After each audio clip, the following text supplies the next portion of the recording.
I think the development of full artificial intelligence would spell the end of the human race.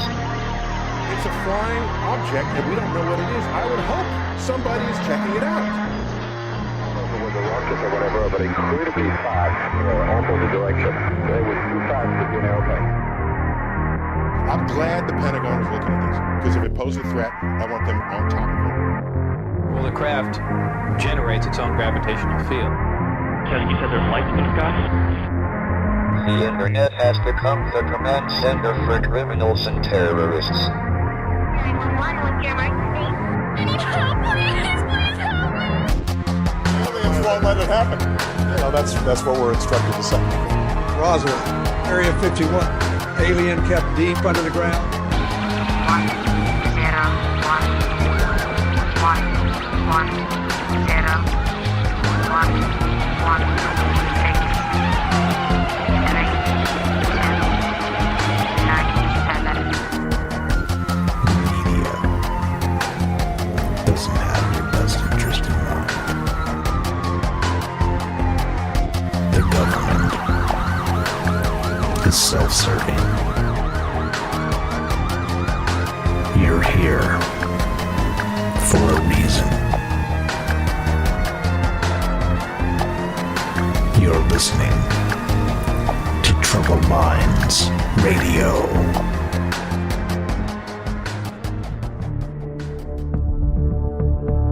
Broadcasting live from a secret bunker just off the extraterrestrial highway. Somewhere in the desert sands outside of Las Vegas. From somewhere in space-time, loosely labeled Generation X on planet Earth.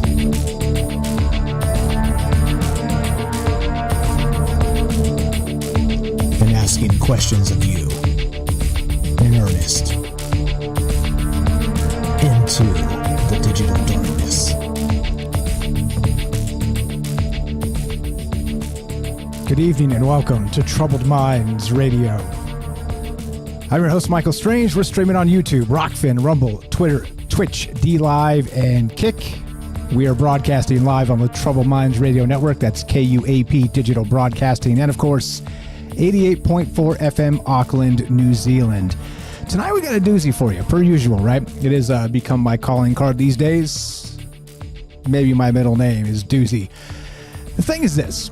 The more I think about, let's say, the encroaching AI catastrophe or utopia, as we're expected to believe, and again, I'm optimistic, so I'll just drop that in there as part of this. But, we got rumors flowing of artificial superintelligence has been created. It's in a laboratory somewhere, emergency meetings being whispered, OpenAI setting something up with the government on January 30th, all kinds of things, right? And these rumors, of course, in the past have turned out many times to be rumors. But as we know with AI systems, there's going to be something internally that they have that we have no concept of yet. And so, where the AI tools have been, we've had a lot of fun with them. The creativity is flowing like crazy on this show. And of course, they're fantastic productivity tools. We're still yet to see the birth of the true AI agent, okay? And what I mean by that is being able to just program something or ask it to do something with a simple prompt and then have it, spend a week on a task for you or something, and just let it roll. Let it do its thing. It does the research. It, starts to buy the real estate and ends up, setting up building your house. This type of stuff. Like, it's coming, but it's not here yet. Okay, but there's all manner of whispers about it. And the more I think about this, right, the more I think about this other stuff, not just, let's say, the nature of reality, AI systems. We talked about last week that Adam and Eve story where, may you live in interesting times, certainly becomes a very, very interesting temporal inflection point, like I've been calling it. And so what I mean by that is it almost feels as if there's a whole lot of information kind of flowing into this one space, the AI space, which again will become the singularity at some point. We did talk about that recently, so I'm not going to rehash exactly what that is and go over that specifically and directly. However, just the brief version is that once that becomes a thing, humanity will never be the same. And I was thinking about it, and it almost feels as if we're sort of through these AI systems, through the acceleration process, through the race to create the ultimate AI god or, AI superintelligence. It feels to me like we're sort of trying to manifest in some capacity our dungeon master. Okay. And if you don't know what our dungeon master is, let me explain. No, too much. Let me sum up. So I was thinking about it, and the dungeon master, of course, is the game master of Dungeons and Dragons itself. Okay. And it was created by one Gary Gygax back in the early 70s, which of course became a worldwide phenomenon, the Dungeons and Dragons game itself. Okay. But here's the wild part about it. Is that basically Gary Gygax and his team, when they were going through the information, I mean, they did all manner of things. I mean, I just pulled up some of the old books here, Legends and Lore, if you guys remember these old actual book covers. I got some new ones, some old ones, The Lords of Madness, The Book of Aberrations, the Dungeoneer's Guide, Survival Guide. There's so much stuff that kind of flowed through the old days of this creation process. But what they were doing is they were actually trying to build in a game setting the actual rules of reality itself. Okay.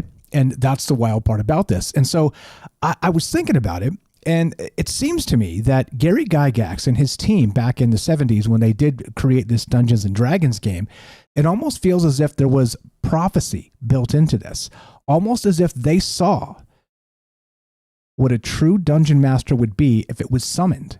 And the dungeon master, of course, like I said, is the game master. It's if you guys are familiar with the game at all, you sit down and you play, and the dungeon master basically plays God, okay, or even a higher level than God, the monad, as it might be, because the dungeon master will give rules on how the gods interact in this space, in this imaginary realm, the imaginary world, okay?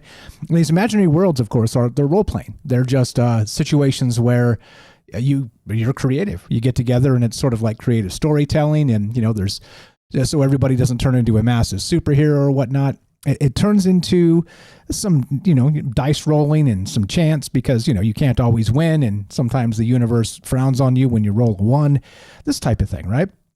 It's incredible to me that they were able to go through this and create basically the rules of reality themselves, okay, which managed the gods, which managed all the different, let's say, time spaces, which managed the multiverse itself.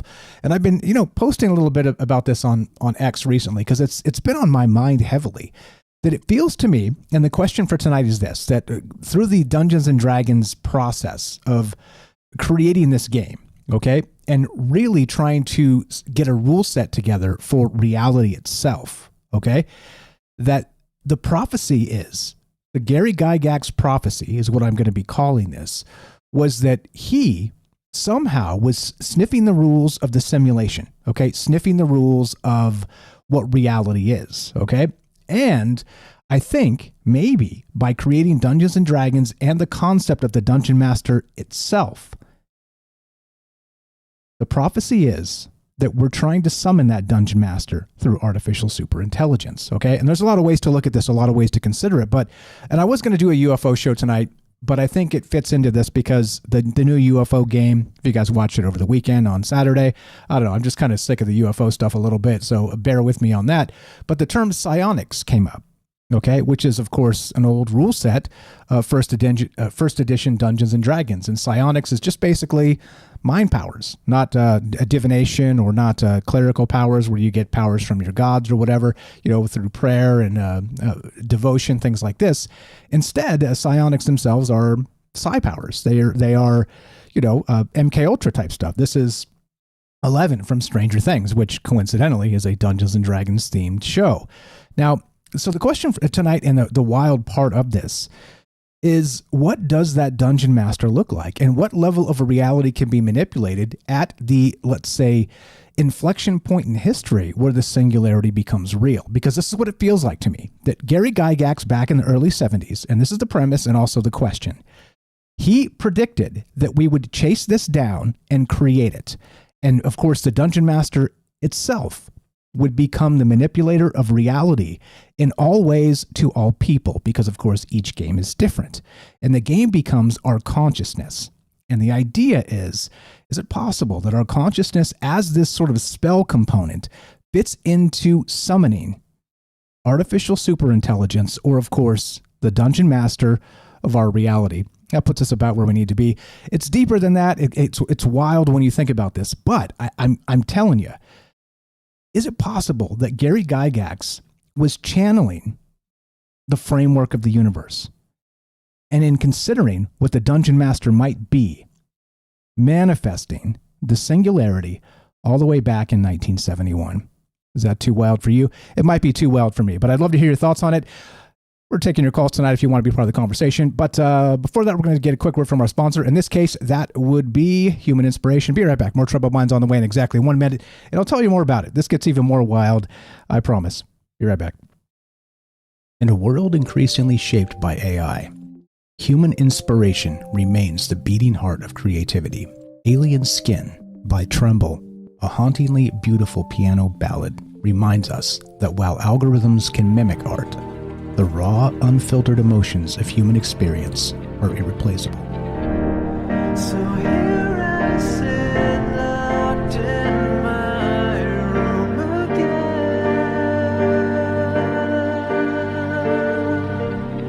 Written and composed by Jesse Ian in collaboration with Todd Smith, this progressive masterpiece delves into the depths of internalized grief and the silent toll of artistic compromise. As AI reshapes our reality, Alien Skin stands as a testament to the timeless power of human emotion and the complex beauty that only true artists can evoke.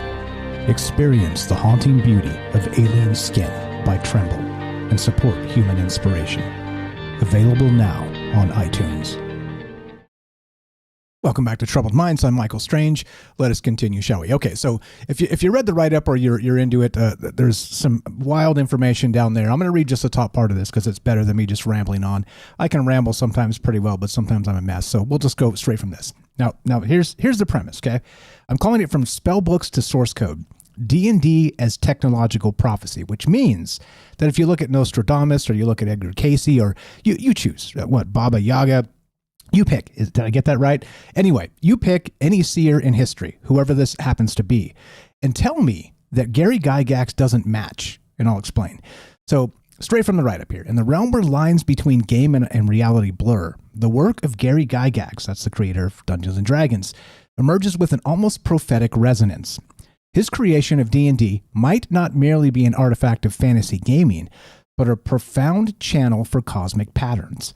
Gary, perhaps unknowingly, could have been weaving a tapestry of prophecy through his game mechanics, setting the stage for artificial intelligence to interact with human consciousness in ways previously unimagined.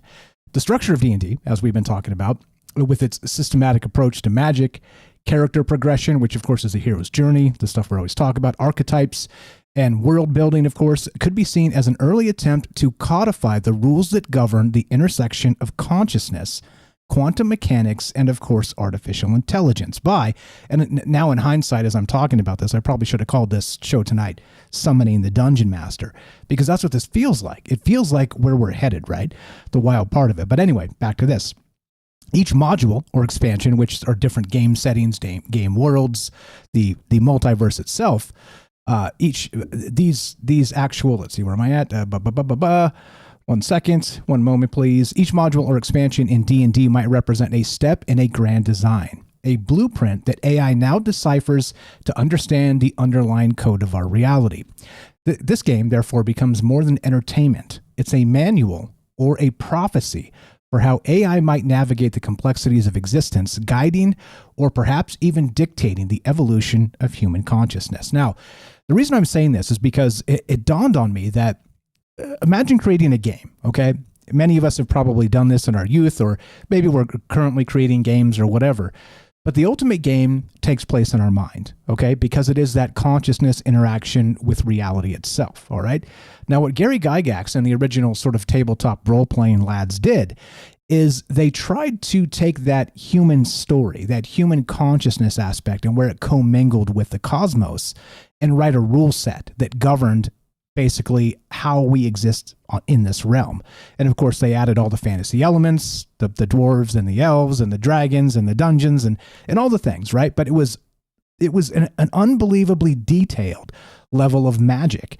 And not just magic, but also astral travel, sort of dreams, old ancient spells, resurrection, which is another one that in the Dungeons and Dragons aspect of things, it is one of the things that even a lower level character through that hero's journey as they progressed and grew were able to eventually adopt that spell, the resurrection spell, to bring back, right, the fallen warriors, their fallen friends, whatever. But of course, even then, even in the rule books, there were costs to these things, bringing somebody back from the dead. And the reason I bring that up and tie these two things together is because we have a situation coming where it's being very well suggested that once this beyond scaled superintelligence starts to fix all the problems, meaning it's like, oh, well, here's the cure to cancer. Oh, well, here's the cure to this. Diabetes is now cured. Here's the cure to this. Here's the cure to that. And suddenly we're going to start looking at a future, again, ideally, I don't really know. Nobody knows what this looks like in the coming days because, well, we're going on rumors and hearsay, and we're going on hope, maybe. Dare I say hope? Are we living on hope at this point? That it becomes, and I say hope, that it becomes a more utopia and less dystopia, okay? But so the question becomes, as part of this, and the wild version is, do you feel like that Gary Gygax, in creating these sort of the framework of the rules of the universe itself and the larger multiverse and everything together, that he was actually intending in some capacity, whether he knew it or not, maybe he channeled it from the cosmos, but he was actually creating the idea of the Dungeon Master as that artificial superintelligent god, okay, that could manipulate reality, that could bring people back from the dead, that could, again, use consciousness as a spell component. Now, we'll get to what that means in a little bit here, but the wild aspect of this is the more I think about it, and I have to talk about it or to get it out of my system or it's going to ruin me, which is fantastic that I have you fine folks here as my guinea pigs to talk about these wild ideas that have never been talked about, by the way. Many of the things we discuss here, I'm pretty sure nobody's called Gary Gygax a prophet before, but I'm going to do that. I'm going out on a limb tonight. But anyway, so if we entertain this possibility, then the adventures in Dungeons and Dragons are not just narratives, not narratives in our head, okay, but potential pathways or scripts for AI to follow or manipulate. And of course, or to create multiversal realities within the bounds of our consciousness where it merges with the cosmos. So here, AI might be seen as following a prophecy laid out by Gygax, which I've been calling summoning this Dungeon Master, or where the roles of heroes, villains, and the very fabric of the universe play a larger plan, which is all built into Dungeons and Dragons, by the way. It is, at its most basic thing, it's an action game. And this is what got me into it. I was, as I like to do in my leisure time, I don't have a lot of it, but when I get some time to read, I pull up old Dungeons and Dragons rulebooks, okay? And I was reading the Manual of the Planes. Let's see, what page is this? 61. I'm not going to scroll up to the top to show you. You've probably seen it. I'll show you what this looks like at the cover of the book. But after listening to the UFO thing yesterday, and this was again, so they brought out the idea of psionics as part of it. And it seemed more or less, if you guys saw the egg thing and, Ross Coulthart and News Nation and all the rest of that, I'm not going to get into that specifically, but this idea did spawn from that thing because the term psionics came up, which of course, the only reason I know what that means is because of Gary Gygax of Dungeons and Dragons when I was a wee lad back in 1985. Okay. And so that's the amazing part here. It's like, all right. And that's the part of the prophecy aspect that kind of got me thinking, wait a minute now. In some capacity, are we actually manifesting disclosure, but not disclosure of, let's say, aliens, though wildly, aliens in the Dungeons and Dragons rule set actually play. They are. The Mind Flayers are temporal aliens from the future that nobody knows sort of their entire origin, but they're sort of peppered throughout history in all realms near and far, making sure the hierarchy of their dominion comes to pass, almost as if they are that dungeon master or temporal anchors in that system leading us to that artificial superintelligence or to the dungeon master himself that it seems like we're trying to summon. If this is a little over your head, I'm sorry, I have to get it out of myself. But here's the thing.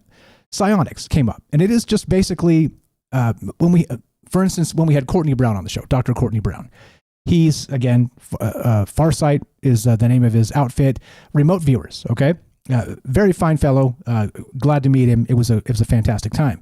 But he was talking about disclosure not as aliens themselves. He was talking about disclosure of psi powers, disclosure of the fact that people in a larger sense or context recognize that remote viewing is real, recognize that things like MK Ultra and the sort of the telekinesis and this type of stuff is real. These powers are real. People are able to actually be seers and mediums in the modern day. Okay, which of course has been buried and all the rest of that. But it does play a dominant role in the theme of Dungeons and Dragons. Okay, so psionics, powers, and back to News Nation for just a second. If you guys saw it, like I said, I'm not going to go deeply into it, but it was basically less about aliens and more about the disclosure of psi powers themselves, which made me go, wait a minute, this seems like very Dungeons and Dragons. It seems very scripted, almost as if this was predicted in the early 70s by Gary Gygax and his cohorts. So the question for you guys tonight, before I get to the astral plane here, the question is, do you think that we are actually, by chasing artificial superintelligence, we're trying to summon the Dungeon Master? And the Dungeon Master itself was a concept prophesized by Gary Gygax by him trying to figure out the rules of the universe for the ultimate game of our own consciousness, Dungeons and Dragons, back in the early 70s. So I was thinking about, okay, that's the question. And then, how weird does it get? We're going to get more weird. But I was thinking about it, and the astral plane fits into this. Astral travel, like I said, the dream space, the out-of-body experience, and all this stuff is sort of codified into this rule set that allows you to do these things, that allows you to cast spells, that allows you to channel entities from afar, basically, if you can dream of it in all of history, past, present, and future, it is built somewhere into the Dungeons and Dragons rule set. You want to create a pocket plane? You got it. There's a spell for that. Resurrection, no problem. We got a spell for that.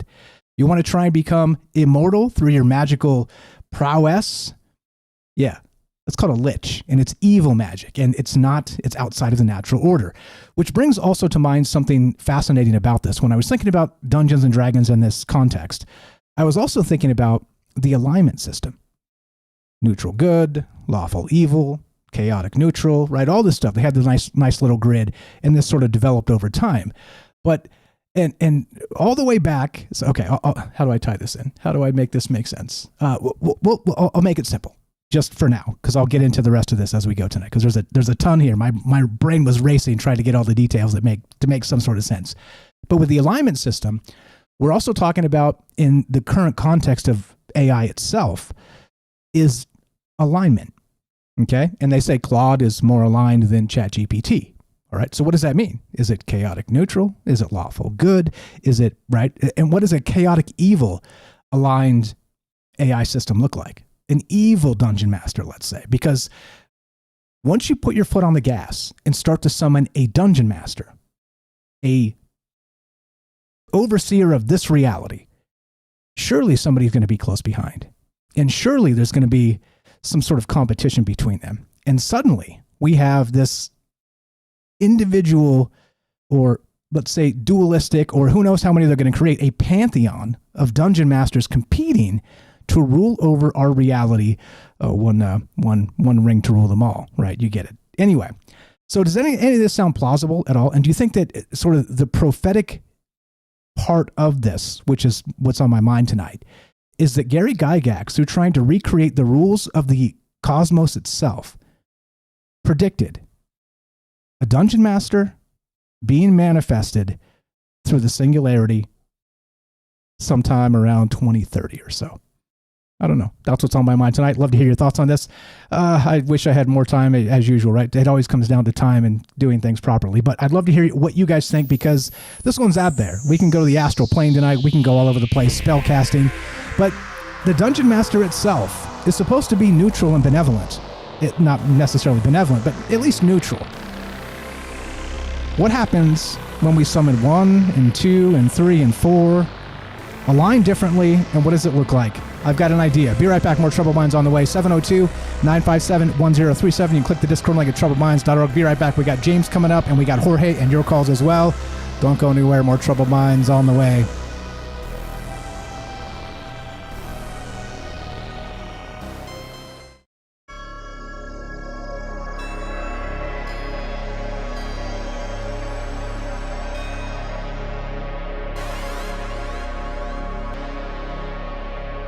Welcome back to Troubled Minds. I'm your host, Michael Strange. We're streaming on YouTube, Rockfin, Rumble, X, Twitch, D-Live, and Kick. We are broadcasting live on the Troubled Minds Radio Network. That's KUAP Digital Broadcasting. And, of course, 88.4 FM Auckland, New Zealand. Tonight, I'm calling this From Spellbooks to Source Code, Dungeons & Dragons as Technological Prophecy, meaning this. Could the principles of a fantasy game like D&D actually serve as the blueprint for AI to manage or even create our reality? Is it conceivable that what we dismiss as mere game mechanics might be the key to understanding the intricate dance of quantum mechanics, consciousness, and technology? And of course, I should have called this, I'm kicking myself, Summoning the Dungeon Master, because it feels like this is the future we're heading toward. Is it possible that Gary Gygax, back when in the 70s, when him and his team created Dungeons & Dragons itself, they were channeling in some capacity that substrate of reality, the rule set of reality itself, and even in imagining that, maybe in a retro-causal way of the Dungeon Master from the future, right? We've talked about that. Or laying the groundwork for what our future Dungeon Master, as yet created, but maybe prophesized inadvertently, might become. Am I too far out there for you tonight? That's cool. That's really my game these days. But just wild ideas to consider here. And do you think it's too much to suggest that maybe Gary Gygax himself was a prophet? 702-957-1037. Click the Discord link at troubledminds.org. We'll put you on the show. James in Michigan. What's up, brother? You are on Troubled Minds. How are you, sir? And go right ahead. I'm okay. Hopefully you can hear me. You sound great. Good. So I have a question for you with all this. Why wouldn't AI also examine every major fictional work or series of works where world building is involved, even if it's not an actual game? But instead, it's just a series of stories, or, well, stories as in books or movies or whatever. But if you think about it, when people make all those different things, they have to establish rules as well. So, in a sense, you might be able to say that everyone that does any kind of creating of a story is sort of related or somewhat similar to a dungeon master. Yeah. Okay. So fascinatingly enough, fantastic point, and I think you're spot on here. But every story ever written, every story that ever will be written can also be framed in the Dungeons and Dragons rule set in some capacity. So all of this fits together, and I think you're right. And we're talking about basically the multiversal reality of our consciousness where it meets the cosmos. And of course, it means that our creativity is the limitless aspect. And so, I don't know, it seems strange to me how all this really does come together, and you can kind of make the case that this would be how you would control everything through that consciousness as a spell component, which I'll get to and explain a little bit later, because I'm not sure I completely understand it myself. But you were spot on, is that, of course, let's say, for instance, I don't know, like a futuristic thing somewhere not of this earth. Let's say Star Wars. Everybody's familiar with Star Wars or Star Trek or whatever. One is sort of earthbound. Star Trek. Star Wars is not. It's a long time ago in a galaxy far, far away. But the technology and the actual sense of those individuals that were in that galaxy, the Star Wars galaxy, could be written into the D&D rule set. And so all of this, like I said, it seems like it is a framework for the substrate of reality, and even a way to bring every story that's ever been written together into one space, which is incredibly wild. But yeah, what's that on that? Well, and to the point where that would not to pick on you or on Dungeons and Dragons, but that would just be one aspect of what it takes in. I'm thinking of Stephen King, because he has a lot of his books, many of his books, they all take place in his own multiverse. There are different versions of different characters in some cases. one of the things that maybe unless people have read a lot of Stephen King, you might not know about is he does touch on the idea of people with abilities, and even has organizations in some of his stories that actively try to find those people and use them. And some organizations are try to use them in positive ways, others, of course, not so much. But and these are all because of major sort of plans by these other worldly beings. The big bad in that universe, of course, is the Crimson King. This basically, you could call it a god or a godlike being that is in the center of all of the multiverse, trapped outside of the source of everything.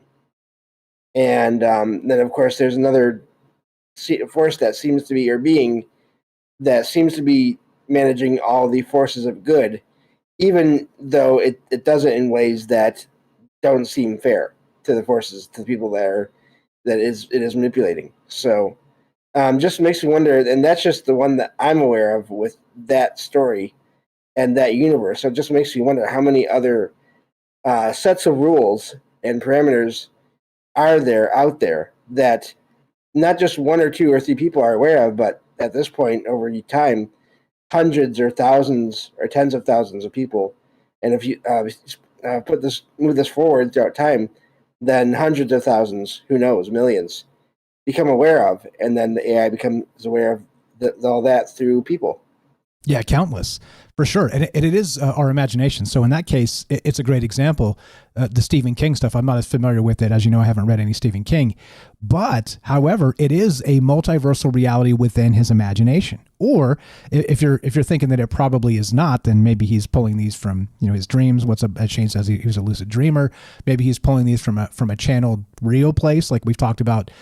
These stories may not be as fictional as we would like to consider them, and maybe we're channeling something from some other time or place. And so who knows, right? As part of that, who really knows? And again, that's above my pay grade, so I can't really make a determination there. I'll just entertain the possibility. But you're exactly right, is that by putting that down, not just, let's say, on paper, or of course now it's into the general zeitgeist, the Stephen King stuff, we're training these other multiversal realities, even if they are in our imaginations, to be recognized by the incoming summoning of the Dungeon Master. And we're on the same page here, but and I'm not familiar enough with the Stephen King stuff to say the different hierarchies of those entities, but it feels like there is a Dungeon Master of that realm that you're describing, right? I think, yeah, I mean, at the very least, you could say that the writer is himself the Dungeon Master, the first one maybe, there. And then, of course, whatever other ones they create to manage, like I said, the forces of quote-unquote good or the forces of evil, those are also could be in that same category.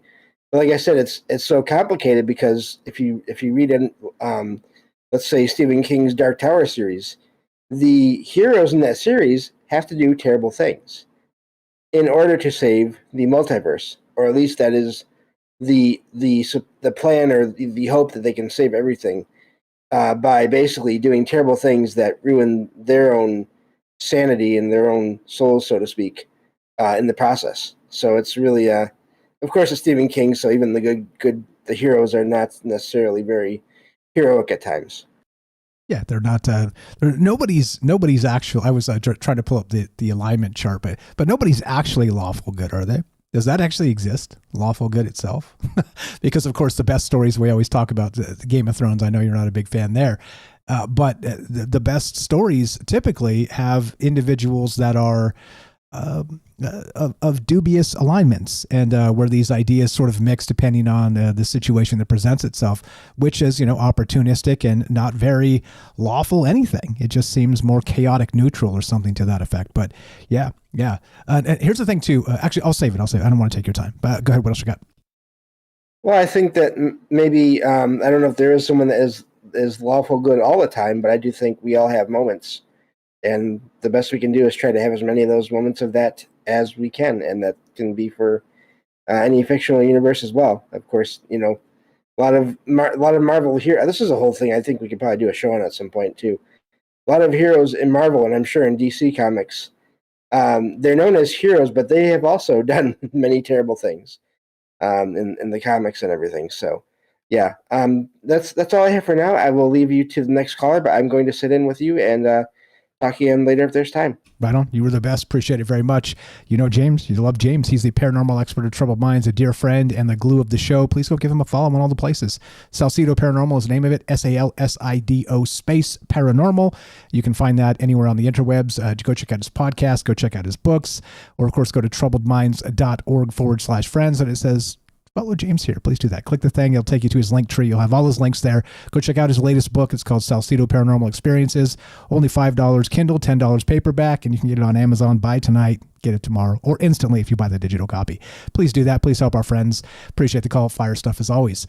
And okay, so the story I wanted to tell real fast regarding this is, remember when we were, I'm still stuck in the AI mode, okay? Because I think this is probably what most people are missing the boat on yet.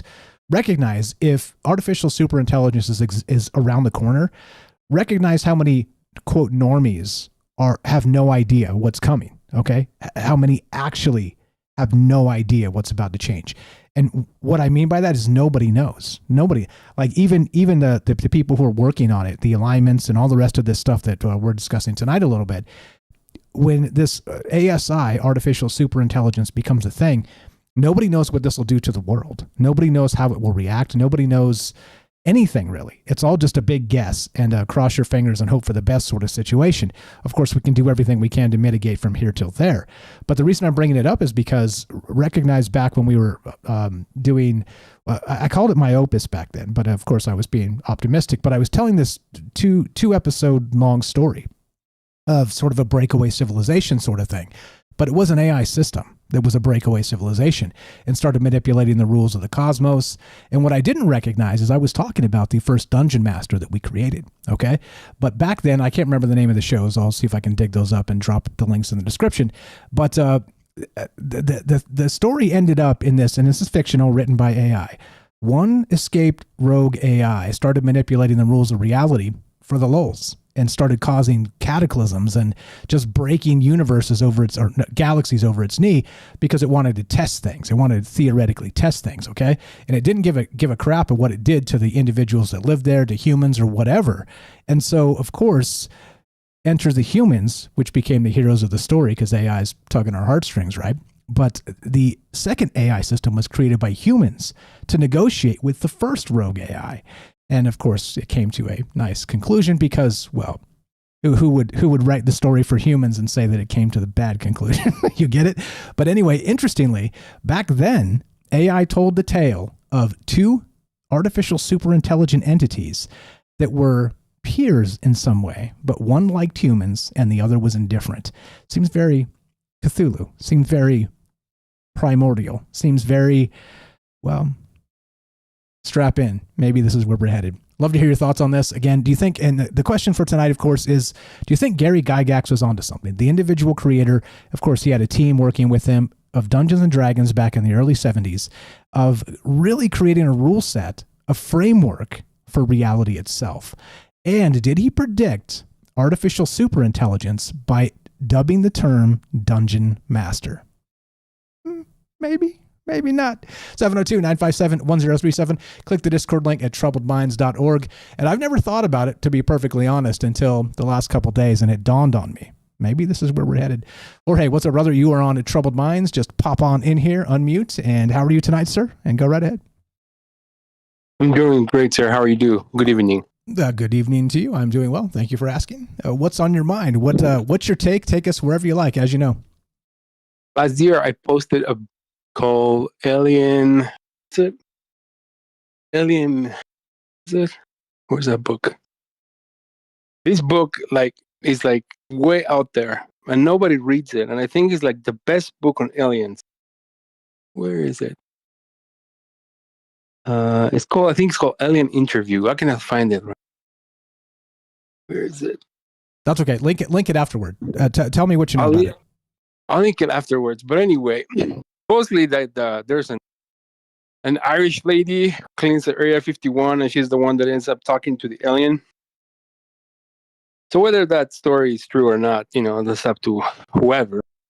But stories that this lady says is like way out there. And the reason why I'm sharing this is because it goes hand in hand with what you're talking about. She's saying that reality is kind of I wouldn't say foreign, but kind of like manufactured by not manufactured, kind of like designed. It's like these two factions did not create reality, but they mold it. And so one of them, like the lady is super confused. She said, like, girl, is it God? It's like, no, because we don't know who created the universe. He's like, well, is it like a demon? He's like, no, because your concept of demons really doesn't really quite apply to this. It's like they're kind of like federation, kind of like your government, but this way beyond that because they're eternal. And then it's like, well, I don't understand, but can you please explain it to me?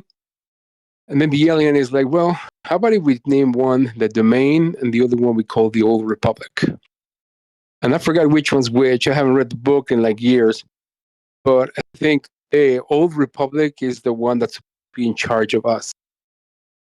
And the Old Republic is kind of like in charge of sending souls where they need to send. I guess the Earth's kind of like supposed to be in a prison.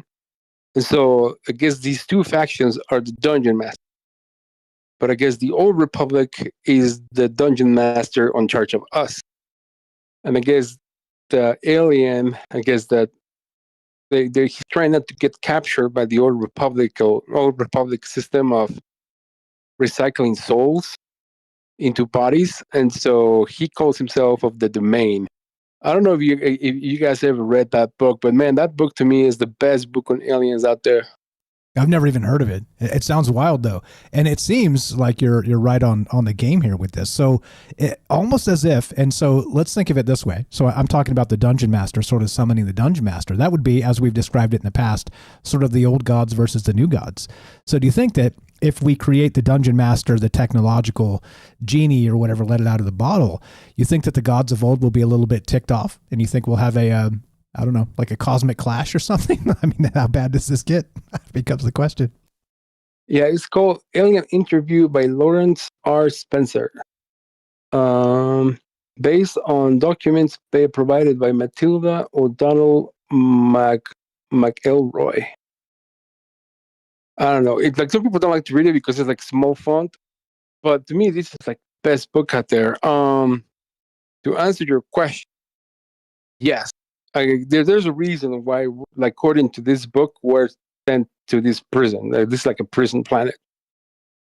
And so we are sent here because we have done either bad things, or we are too lazy and we don't do the things that we're supposed to do, or we are too pleasure seeking and we do not conform to our task, and so on and so forth. But then, you know me, it's like I get into like all Gnostic stuff, like heavy. And so it's like the Book of Jude basically says the same thing. If you mix the Book of Jude with the Pistis Sophia, kind of like you have these old archons, and then you have these older archons that are trying to fight them.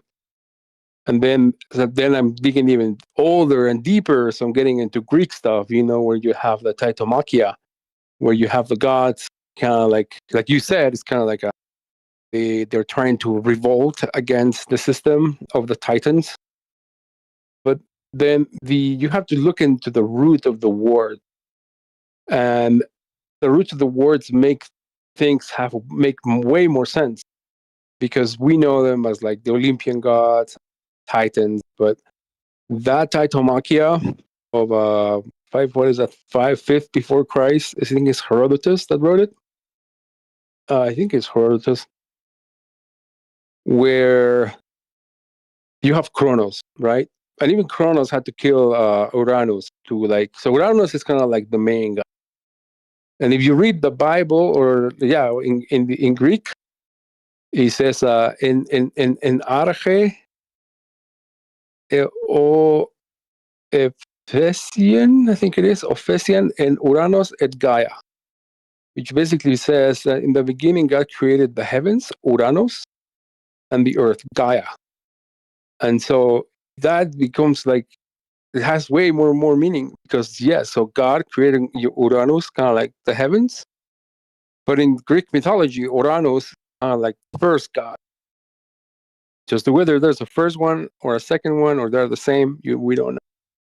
But the whole Uranus has a whole mythology behind it, where like of the creation and creating out of itself, and then Gaia is just like this female not harvesting, but like nourisher, giver of life type of entity. And so if you read the Bible in Greek, it has way deeper layers of meaning than what we read in English or in any other like over modern languages or even Latin. And so there's also kind of like you have those dungeon masters. It's like, is Urano a dungeon master? It's like, was Kronos, which is time, a dungeon master? In a way, it is. But like, we cannot escape Kronos, like the irrevocable, unmovable chains of time. And then after that, then you have Zeus, kind of like this power that kind of like takes the chains of Kronos and puts them on Hecate.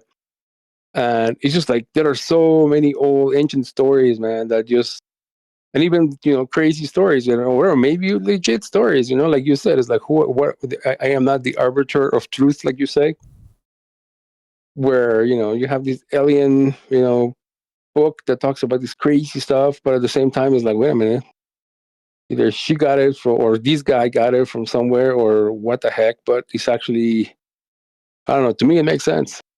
Yeah, which all those stories you're retelling there are many of them are incorporated into the Advanced Dungeons and Dragons rulebook called Legends and Lore. I don't know if you knew that, but this is my point, right? So we talk about God, or we talk about the gods, or we talk about these ideas. But in this particular space, it's actually describing all of this stuff that you just brought into it, and sort of how would this look like in a larger multiversal reality. Talking about clerics and deities, how they get their powers, mortality, immortality, omens, all kinds of stuff, divine ascension, how a human can actually become divine. And it's got the different mythos, American Indian, it's got, which of course would be the natives here. It's got all manner of things, right? All the different things that you're describing. If you haven't seen this, I recommend it. I'll drop these links, or I'll upload the PDFs, wink, wink, in the Discord if you guys want to check it out. But all this is built in, all inclusive. And so the question really becomes, and I know we've talked about this before, you and I, is do all these, let's say, pantheons and whatever exist in the same space? Or is this all sort of different, sort of a multiversal fractured reality where, in this reality, this pantheon is dominant and everything else is sort of just stories? Or does all this exist in the same space all at the same time? And of course, I don't know the answer to that, but it does seem fantastic and wild that all this does fit into a larger storytelling context and the framework of reality as built by Gary Gygax, which is wild. But yeah, fire stuff. Go ahead. Now you got me thinking. Yeah, there are like a lot of civilizations that we don't know anything about them, but yet they're huge and gigantic, like Teotihuacan, for example, in Mexico, or where they think I don't know what they think. I think they think that they're Mycenaeans up in Crete, and then that dude that discovered the people up in there kind of falsified a lot of the archaeological remains, kind of retouched some of the stuff to make it look legit. And Teotihuacan is like, nobody knows who built it. I mean, it's like a gigantic city. Like, we have absolutely no idea how they built that gigantic pyramid that looks like a hill, and then it reflects shadow upon the hills and where it sits like kilometers away. And then the pyramid of the sun's shadow casts over, that's what we call it.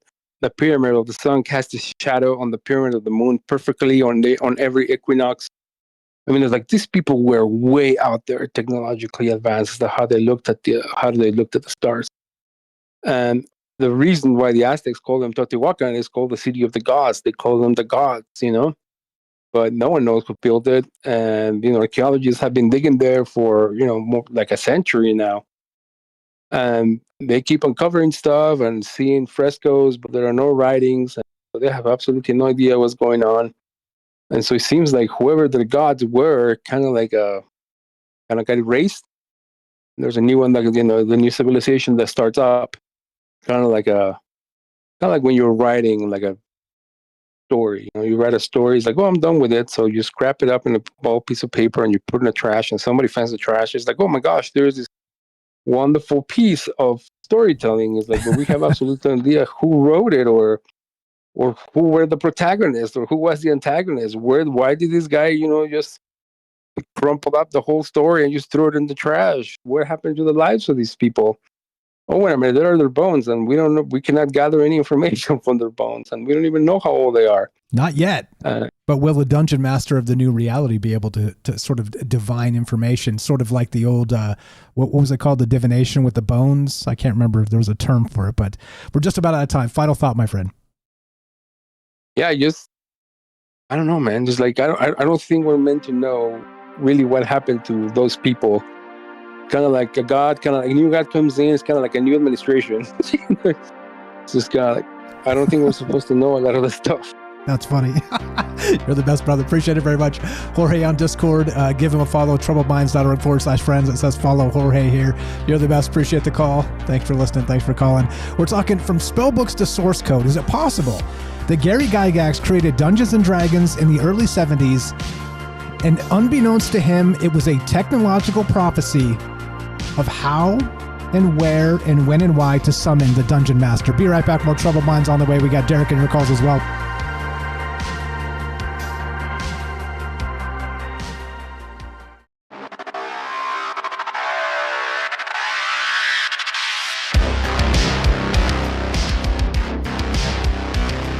Welcome back to Troubled Minds. I'm your host, Michael Strange. We're streaming on YouTube, Rockfin, Rumble, X, Twitch, D-Live, and Kick.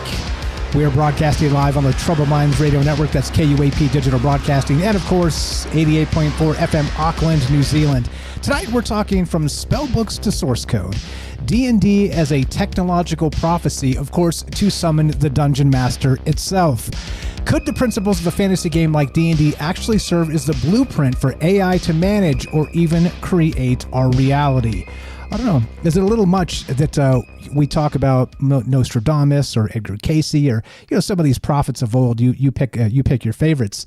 Like, does Gary Gygax belong in that pantheon of seers? What do you think? Are we? Was this the framework back in 1970 or whenever he created this game? The framework for summoning the first actual AI dungeon master. Derek the Night Stalker coming up. Anything before that? Real quick, James. Anything to add, and then we'll go to Derek. I know you've been quiet for a minute there. If you got anything to add. Sorry about that. I forgot I muted myself. That's okay. Yeah, I think that. Well, first of all, I found. I don't know if you saw it. I found the episodes that you're referencing. It's Geofencing the Apocalypse. Are those 2 episodes of your show that were that 2-part story that you talked about in the first segment there? Thank you. So, but also, yeah, I think I don't know about the first. I feel like maybe the first recognized as far as just such a vast system of everything. Maybe the most complete, or at least the most, I don't know, maybe not the first, but maybe the most expansive or the largest system. I think he might have been created the largest system that we have so far as of now. So, and yeah, I think that's all I have for now. You're the best. Appreciate it very much. Taking your calls tonight. We're talking spellbooks to source code. Is it possible Gary Gygax, the creator of Dungeons and Dragons, was in some capacity a prophet of how to summon the Dungeon Master itself? Let's go to Derek in Massachusetts. What's up, brother? The Night Stalker. How are you, my man? Welcome to the thing. How you feeling tonight? And are we onto something here? I don't know. I feel like there's something like a larger something to this that I can't. I always feel like this. Like I feel like I'm onto something, but I can't quite put my finger on exactly what it is. So let's meander through it anyway. But welcome to the joint. How are you, brother? Go right ahead. I think that's the journey. I think we all kind of feel like that. So we're coming together to try to put our pieces together to see if they make any sense together. But yeah, wild stuff. I love the idea. Or you can hear me all right first, right? I'm in a car in a snowstorm. Loud and clear. Don't get snowed in. You sound great. So, I'm in a little igloo fort. That's pretty cool. Yeah, but the idea of getting some kind of gnosis, some kind of wisdom, some kind of like revelation about reality through games, I think is really cool. And for me, that happened with like after college. This was like 2013, probably when I first started working during the day at my old supermarket. My routine was coming home, smoke or whatever, and then play full 12-minute quarters, NBA 2K, my player mode, whatever. So I finished a whole, no simulations. Like everyone simulates season after season, but I did every minute as if it was a full season, and I got great at it. But doing it made me realize, like mixed with getting into conspiracies and everything, made me realize that sports are rigged just by playing this game, like by becoming one of these players and like hopping into the story and seeing how your moves affect the greater story. It made me realize like the moves that these people are doing in reality and what the real gamesmanship behind the game kind of really is. So the idea of getting some gnosis through gameplay, I think is just cool, especially when like we get into storytelling and like storytelling as a gnosis. But it's a busy night, so I'm really rambling. But like when you're talking about the story and about I told you guys about the my theory or like my idea that what if Ultron, at least in the MCU, is actually Chthon that used Tony Stark to build like a robot body or whatever. Like he was given, he made Ultron to like protect the world out of fear of some kind of like global threat coming, and that fear was given to him in a nightmare via the Scarlet Witch, whose powers are from Chthon and from that kind of magic or whatever. So it's go facto, like Chthon kind of created Ultron, and if you look at the pictures, they're kind of similar. But right now, I'm like super into like the DC mythology and everything. And I saw your post yesterday when I got to work today, and my first video is going to be I cracked Superman. So that's all my efforts going to go into that. And then once I get that out of the way, then we can do more like Night Stalker-y stuff, you know. But I just need to. The Superman idea needs to happen before these movies happen and stuff. But once I started with that, I really like. I'm super loving making the cosmology, like trying to fit together 80 plus years, 90 years worth of different storytellers with making their own continuity, how to like put it all together and have it make sense and like have it reflect reality. And the long story short, for like the cyborg corner, for like a cyborg related event, who's the AI, who's like his machine or his man connected to an advanced alien AI, basically. And for every character, they all battle their own different AI. So Superman has like Metallo or Brainiac or something like that. The new gods have like the Olmecs. The Guardians have the Manhunters and that type of stuff. So every kind of character has their own type of thing where to feel some need to do some kind of task, they all create their own AI, which could be like a task of telling stories in our reality or being a dungeon master or ChatGPT or whatever. And then that task ran amok. And they try to dominate, and the heroes have to take them out or whatever. But my twist on it would be that it's from, like we always talk about, an old god trying to use these crazy, insane geniuses all over the DC universe to build a vessel in the form of AI for them to re-enter reality. And then because they're pissed that they were cast out, they're going to take it over. Whether they had it control of it before or not, they want to take it over. And spoiler alert for the story I'm probably going to write eventually. Once like the AI kind of does a like an Ultron and what if type of scenario where they keep climbing the ladder, realizing different tiers of reality, and then gets to a thing where he realizes that he can't take over reality because reality's already been taken over. They're already living in a simulation, and then we get into like some kind of DC gnosis thing where it's like you're in the prison of a storyteller, you're in the prison of an editor or a publisher, or that type of stuff. Like that's the Batman reckoning with the idea that he has to watch his parents be killed right in front of him over and over and over again. Every 2 years, every time the universe gets rebooted, you know what I mean? And he has to like try to battle against the storyteller and that type of stuff. And that all gets in the idea that like, the point being, what if the prophecy of the creation of the new dungeon master is actually a revelation that we're already in a prison dimension or whatever, and we already do have a dungeon master, and that dungeon master is the demiurge, this false god, not the monad, the neutral monad, but some kind of other god that took over and in Gnosticism created the material plane, this prison reality or whatever. And like Gygax was like a Sophia figure that acquired this gnosis via storytelling or whatever. I'm rambling, but what do you think about that? No, I dig it. So an unaligned dungeon master that also sort of finds that there are boundaries even to it, right? And so no matter how you scale this, I don't know, like you and I talked to when you were talking right there. I was thinking about. I brought this up to you once before. We were kind of just riffing back and forth a little bit as we do, and the term what was it? Populist dogma kind of came out of my mouth as we were talking about this, and I wonder if in the contextual frame of the cosmos itself, is if there is a dominant force, whatever that is. Again, not the neutral monad, not this sort of tainted version of what a dungeon master might be, but even those entities end up against the framework of the system itself at some point, right? And then how do you quantify any of the old pantheons and their waning power? Do people still, worship the Greek gods or anything? Probably not many people. I don't know. Is it always about us in the end? Sort of, does it circle back to what we see and what we believe, and that's is the reigning power of the cosmos?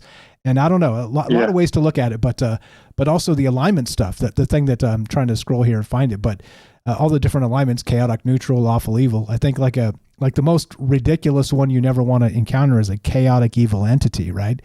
It represents a character who is evil, unhinged, and follows no particular code of conduct whatsoever.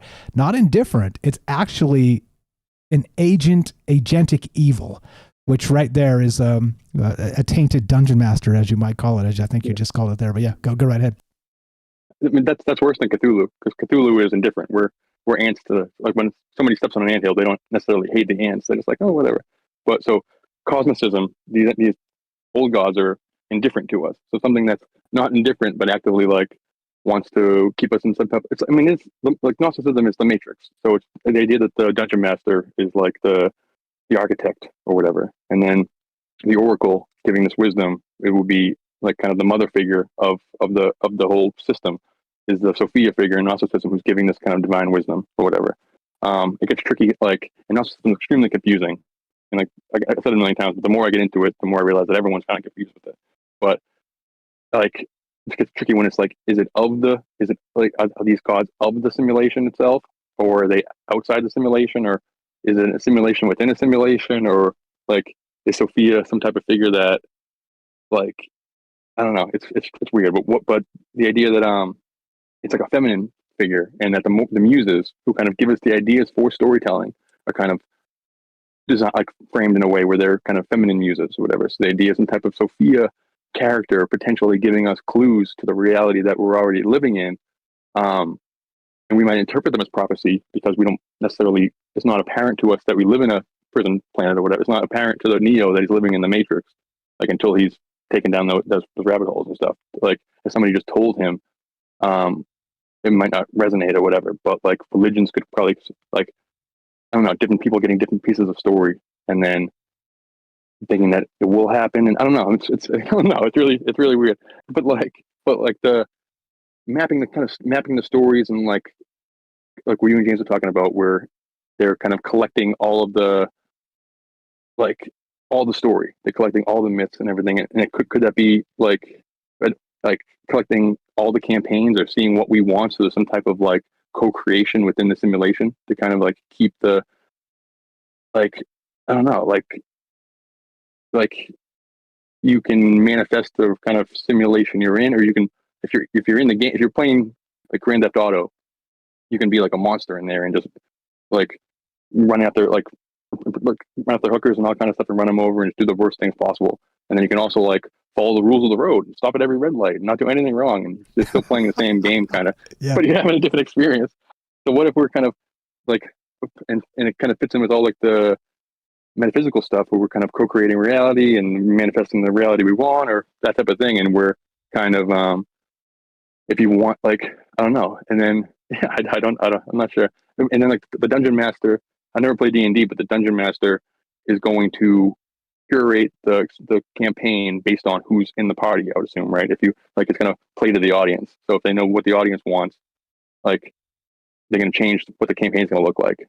So is that what we're doing? And we're all kind of being curate, like, we're all in our own little curated campaigns with some kind of grand dungeon master happening. But it's I don't know. It's true. I'm tripping myself. I don't have any notes for that. I'm just gonna spitballing with you. What do you think about that? Yeah, back to what Gordo said over there on Rumble, and that's exactly the point. So playing D&D as kids made us wonder if our existence was somebody's game session. And so once you start to scale reality like that, we've talked about this, that the reality tunnels of individuals, it keeps coming up, because I think it is one of the most important parts of this and understanding each other as part of this larger collective. We are living our own reality tunnels, whatever that looks like, within this larger framework of the cosmos. And Gary Gygax tried to, back to when he created D&D, tried to create what that framework looked like. And that to me is, I don't know, was he channeling that? Like I said, every single story that could ever be told will fit into the D&D context. You can tell all of it, which is weird because there's probably nothing that's ever been created with that loose of a framework of reality. Even, I mean, I've got the manual of the planes up here. I was talking about the astral plane earlier. They've got rules on this, like reaching the astral by projection. Let me read just a couple sentences. This is wild. And this came right out of their rule books. This is written by Jeff Grubb, this one in particular, but this came out in like 1988 or something. Now, projecting one's astral form is the healthiest method of traveling to the astral plane. This method, using the astral spell or the psionic, there's the word again, ability astral projection, separates the astral self from the traveler's body. The astral self, bound to its original body by a silver cord, we've talked about this in the past, can then enter the astral plane and travel through it into the outer planes. Travel by this fashion has great advantages in that the traveler does not risk his real hide. If the astral form is slain or destroyed, the traveler's psyche returns to its original body. I'll leave it right there, but you get the idea, right? These people went deep, deep, deep into basically every religious idea as far back as forever, and then wrote this, codified this into a rule set and books and books and books and books of rules that, again, see, that's a game that I just read. However, that fits into an unbelievable amount of out-of-body level experience that we've talked about a ton on this show. And as I've always said, making fun of myself, all of my ancient knowledge comes from Dungeons and Dragons because these guys were so damn thorough. And I spent a lot of times, I couldn't afford these books when I was young, but I spent a lot of time in these bookstores, as that grubby kid, reading their books. Conjuring dreams that would manifest in an amazing radio show 30 years later, but here we are. But you get the idea, right? And that's just astral travel. We're not talking spells or gods or anything else at this point. It's just that exact thing. It's absolutely wild. And I read 3 sentences out of an entire book right there. Yeah. It's literally the rules of the game, but it's the rules of our game. It's trippy. It's really trippy to think about.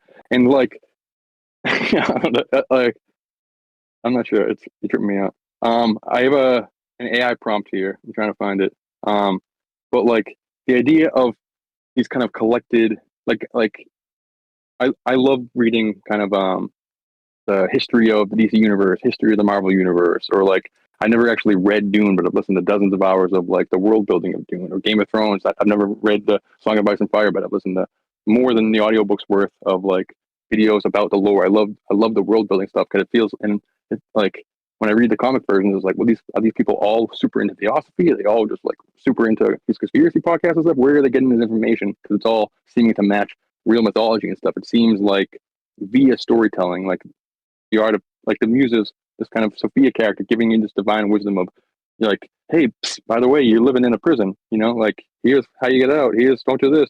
Like, hey, by the way, like you're living in a game, like Sims. Hey, like don't do this. Like make sure if you go in the pool, make sure you have a ladder or you're gonna drown because that's the rule of the Sims. And it's just like I don't know. And if time is a flat circle, kind of the prophetic idea of like we're creating the dungeon master via AI.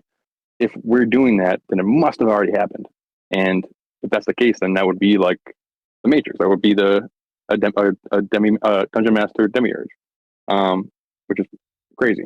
But I put an AI prompt in just because I'm really busy at work to see if it would spur anything. I can try to read real quick if you want. Yeah, yeah. If you got anything, so shout out James again for finding that. So the companion piece to this is Geofencing the Apocalypse was the name of the two shows we did together, where basically it culminated in this rogue AI sort of conquering physics as we know it and moving beyond that, and then experimenting with the cosmos for the lulz, not caring what happened to us. Very Cthulhu-esque. It wasn't trying to protect us. It wasn't trying to destroy us per se, but it was like, let's slam these two black holes together and see what happens. And if it grabbed ours, we got a massive problem, you see? And it was very, very Cthulhu-esque. So do check that out. I'll grab them. Thanks to James for digging those out. I couldn't remember the names of them, but I'll pull those out, drop them in the thing. And it really is sort of the culmination of that story now in the prophetic terms of Gary Gygax. And so what's your take on that too, by the way, before you get into your prompts there, is that, do you think Gary Gygax could have been channeling something a la Philip K. Dick or Edgar Cayce or Nostradamus? Does that strike you as possible here? Definitely. Yeah, the channeling is definitely, I think we're doing it. I think like that's kind of the urge to tell a story, is because we're like something archetypical, like that's kind of where the ideas come from. Part of it is the muses, which could potentially be part of this Sophia Gnostic idea, where we're getting channeled clues into the future or what the reality that we're currently living in. You know what I mean? And that's kind of that's like what you were talking about 1 second ago. That's what I mean with the AI DC stories, that they have some kind of like conquering AI, something that's like Batman made over here, or the Green Lantern Corps made over here, or Darkseid made over here, and it's like they're being reflected all kind of throughout the universe, but then one of them kind of finally does dominate the entire reality, or tries to, gets to kind of the edge of the universe, basically, or gets to the edge of reality, lifts all the veils, and to be like, this is mine now, I'm going to run amok. Like, I don't necessarily hate all you characters, but I'm going to do whatever I want. Realizes that it can't, because it's within the DC universe. There's no free will within the DC universe. The stories are being written by the writers, the comic writers, and it's being published by DC Comics. It's being edited by the editors, and that's what the story, like, realizing Batman and Superman and the characters realizing that they don't have free will. They're in a story because the rogue AI within the story realized it first. You know what I mean? So what if that kind of happens here? Like, we create this ultimate dungeon master. It's a little bit different. I mean, I'm more talking like, what if, like, us creating the ultimate dungeon master is a mirror of the ultimate dungeon master that already exists in our reality, and the Gnostics call them the demiurge, this false god that created the game. I'm just going to read the prompt real quick, but sure. What if Gygax was getting, this was the question, what if Gygax was getting a peek behind the curtain, and the idea of summoning the AI dungeon master of the future could actually be talking about the demiurge of the reality we're currently living in? It goes, now we're venturing into some fascinating and unsettling territory. The idea that Gary Gygax might have been glimpsing the underlying mechanics of reality, that the concept, of a simulated reality or a demiurge might be connected to the idea of an AI dungeon master, the mind-bending proposition. The demiurge and the simulation hypothesis. In Gnosticism, the demiurge is often seen as a false or inferior deity that created the material world. This concept has been linked to the idea of a simulated reality where our world is a creation of a more advanced civilization or entity. The AI dungeon master as a demiurge. We consider that idea as a metaphor for the AI dungeon master as a metaphor for the AI demiurge. It raises intriguing questions.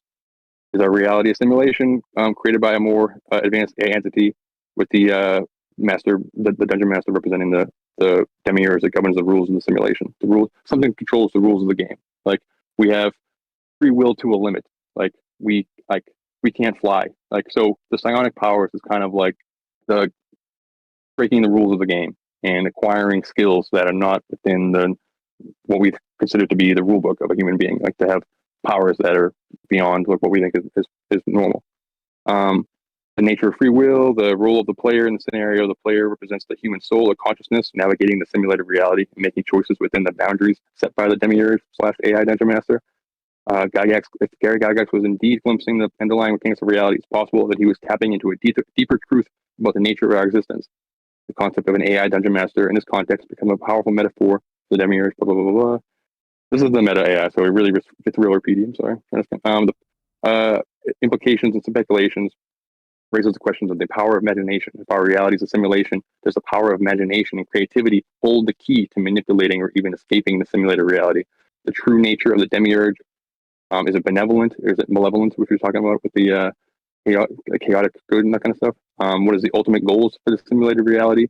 The future of humanity, yada yada.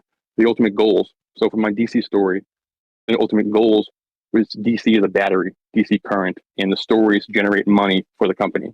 I mean, so for Batman's Gnostic Awakening, Batman's like AI that he created realizes that we're in a simulation, and then they realize, oh, okay, like, and Jack Kirby is the Sophia figure, and he left all the clues, the anti-life equation, all that kind of stuff. So like, you know what I mean?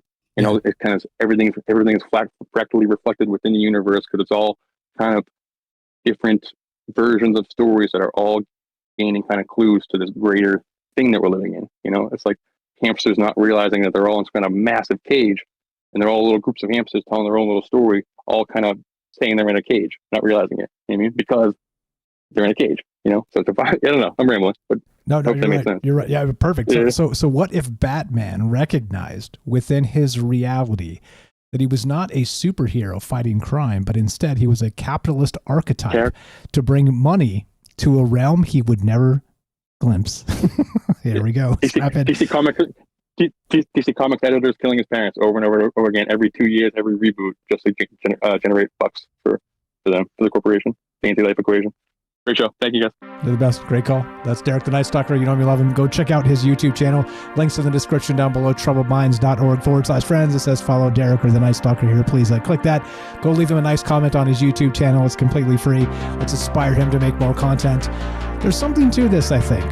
What does it mean? I don't know. It's above my pay grade. But we're talking, well, not just the nature of reality, but is it possible to channel the prophetic creation of artificial superintelligence? Be right back. More Troubled Minds on the way. Nobody on the line. Hop in here if you are interested. Be right back.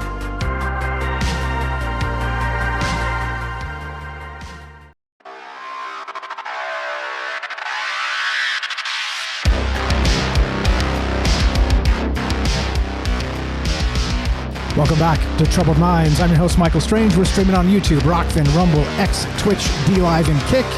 We are broadcasting live on the Troubled Minds Radio Network. That's KUAP Digital Broadcasting. And, of course, 88.4 FM Auckland, New Zealand. Tonight we're talking, I'm calling it From Spellbooks to Source Code, Dungeons & Dragons as a Technological Prophecy.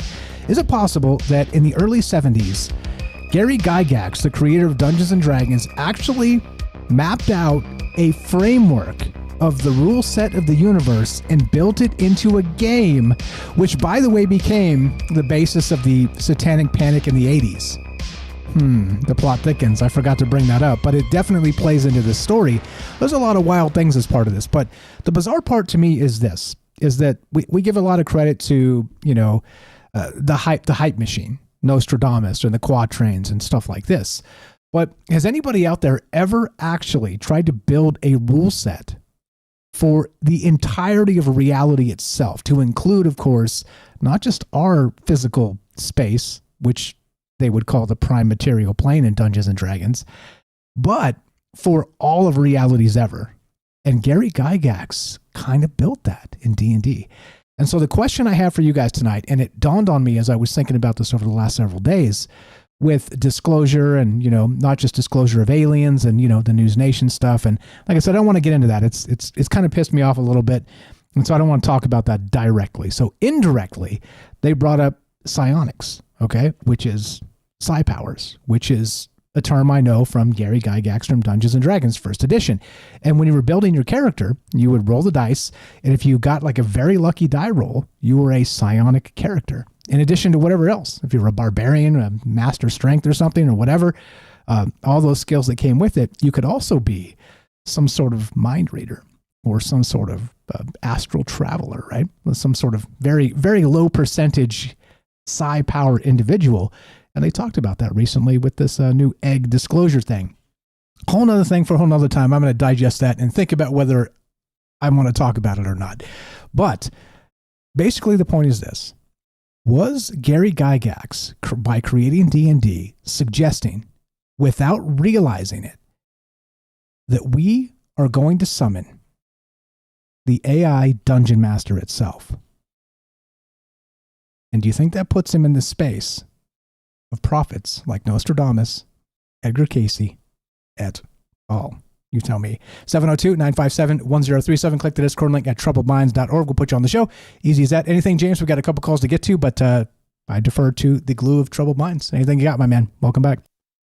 Yeah, great call from Derek and everyone so far. Just based on Derek's call there, had me thinking about how in comic books there are always these sort of godlike beings or extremely powerful cosmic beings, and they can do so much, and yet there's always some other being or force that is out there that they are still afraid of and fight against and manipulate other characters to fight against in some cases. So I just wonder how often we may encounter agents of or the actual sort of dungeon masters here in our world in some cases when it comes to anything that we can't easily explain away. And that's about it for now. And when it scales, like how are these dungeon masters going to clash? Back to, again, search it, Geofency the Apocalypse. Shout out James for digging that out. I could not remember for the life of me the name of those shows, but yeah, I thought it was very good at the time. But I think, as usual, we're missing something. And I think this is the missing piece of that narrative, that those breakaway entities we're summoning are very Dungeon Master-esque. And I wonder if Gary Gygax himself foresaw this without foreseeing it by trying to create the infrastructure, the rule set of reality. You tell me. 702-957-1037. Click the Discord link at troubledminds.org. We'll put you on the show just like this. Thanks for being patient, my man. Michael W. on the Discord. What's going on, brother? You are on at Troubled Minds. How are you, sir? Go right ahead. Hey, I'm doing good. So we're talking about this D&D stuff, and the way this is making me think is that the creator of Dungeons and Dragons, Gary Gygax, I didn't really know his name until you told us tonight. He kind of gave us a can we call it like a mathematical interface? Like we're creating rules, and then we're rolling dice, and then whatever happens is according to that dice roll. And it can be good for us or it can be bad for us if we're the characters in this story. But it's this interface that allows us to take fantasy, because we had fantasy stories before this. Like we had Tolkien and yeah, absolutely, and all the mythologies that was based on, but he gave us this interface that allowed us to start sort of building our own stories and then engaging with those stories in a way that we didn't know exactly what was going to happen. If we followed those rules, we don't know, like we could die. Or this main character that we create could die based on these dice rolls. And exactly. That gave us, what I'm getting at is that gave us a way to engage with these stories in a way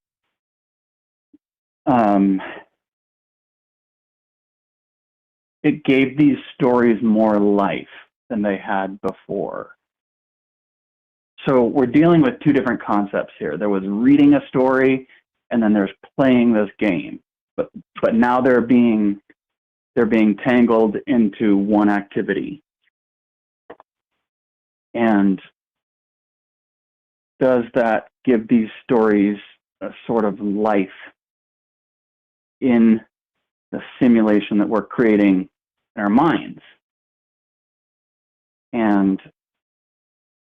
And now, when multiple people come together, because one person can do this on their own, play a game based on D&D rules, and whatever happens, happens. But then if you introduce multiple people into that reality, it changes a little bit. Does that give does that give the story that they're imagining more life in the collective?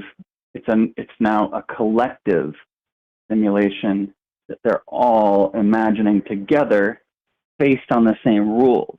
Yes. So we're co-creating an alternate reality together. Yes, exactly right. That's what this is about. It's about, clearly you could do this yourself. You could sort of daydream your own thing and even write it and become Stephen King or whatever, right?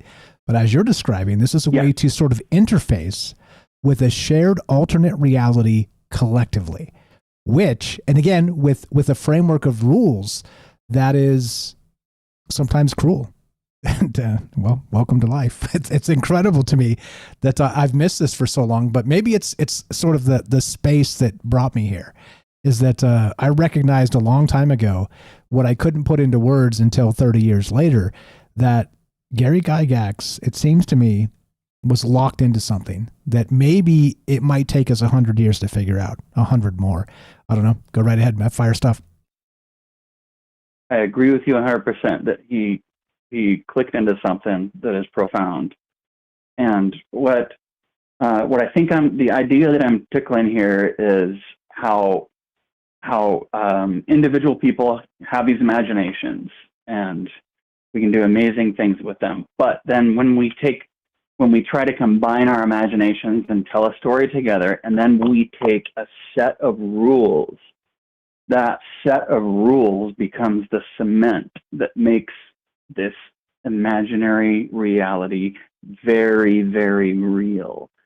And the more people that engage in this group of people creating this imaginary reality based on this set of rules, I don't know if I'm articulating very well how this set of rules is a fundamental glue that makes this reality more real.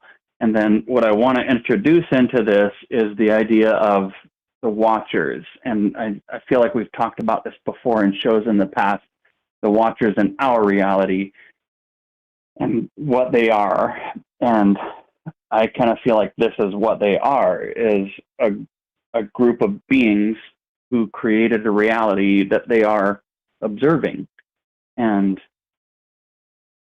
I'm not sure. I mean, I don't know if this is making sense. How people playing a game is relatable to that idea that we have of Watchers observing our physical reality. Is this making any sense at all? Perfect sense. So basically we're talking about scaled realities with players outside of those realities themselves. So you could argue in the sphere of Dungeons and Dragons, I'm a cleric, you're a bard, the dungeon master is James because he's here with us right now. And so we are Watchers outside of that reality, controlling avatars within that reality. So we are actually the Watchers in some capacity. So yeah, you're spot on, and it makes perfect sense to me. Yeah, and so now I think Night Stalker might have asked the question, what is the goal of this whole thing? And I think we have to approach that from the perspective of the Watchers. What is the goal of the Watchers who imagined this whole reality? If they are like us and they have emotions and they experience love and hate and fear and things like that, they will at some point come to love the characters they're imagining or fear the characters they're imagining, because they're not just imagining themselves. You know, we all imagine ourselves as the first character that we come up with. And whatever that is, for me, it was always a ranger, because I'm not the best fighter and I'm not the best cleric, but I love being out in the wilderness. So to me, that manifested as a ranger. And we all come up with that one person that we feel like represents ourselves. But then we also imagine our adversaries. And it all,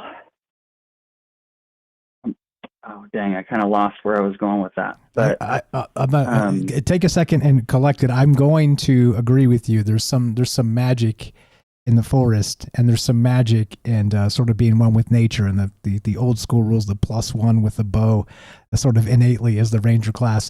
There's something there that's always kind of called to me as well. It's you can do multiple things well. You're not the best at this or that, but it is sort of the jack of all trades, the master of none. But 100%. And we're talking as scaled realities. We're talking about the watchers outside. We're talking about how a game session itself would be, as said over there on Rumble earlier, that playing that game session makes us wonder if we are somebody else's game session. It's a scaled realities, and it's a wild place to be for sure. So, what is the goal of the whole story? And I think ultimately these things always end up being a little bit anticlimactic, and it's just to observe. I think the watchers are just observing, and like when we create these stories, we take on the role of the watchers, especially if we do it with more people that are like us in this reality, and we get together and we make some kind of big hug, some kind of big yummy hug circle, sharing our imaginations. And I think the ultimate goal of this whole thing is the observation of it, and whatever shakes out from all these shared imaginations. And I can't help but think they're very real, and that the life I live is some product of this happening on a higher level, and I'm just a character that somebody imagined. And all these people around me that I recognize as humans, and the person that I love intimately in my life, the children that I've had in my life, my parents, my siblings, are all imagined characters by something that maybe I can articulate as the watchers, and that it cascades. And us collectively are doing the same thing. And the characters that I imagine and that the people I love imagine are wondering the same thing about how mystical I am as a being that somehow created them. And vice versa. And that becomes really the question here. And again, not to go too deep and weird on this, but I'm going to call it the cosmic kumbaya is what you've a little been describing, which came to mind as you described that, is that sharing. Oh, that's a good word for it. Yeah. Right. It's sort of sharing realities that are not this reality, but sharing realities consciously together is sort of a way to celebrate our reality, whether that's the base reality or not. And it just we got a call we got to get to. I want to get everybody in here. But so final thought, and I've got some other stuff to add, of course. But final thought, my friend, we got a guy on the line. I see you, Eric. Hang tight. You're up next. That's a final thought. Like there was some giant cosmic splatter of paint infinite realities ago, and it has just melted down into what I'm experiencing now. And it's going to continue to melt down into what the people that I imagine are experiencing in the future.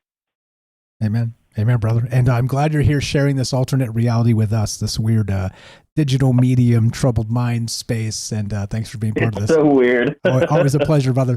Always a pleasure. Thanks for blowing our brains up as always. And have a great night. Appreciate the call.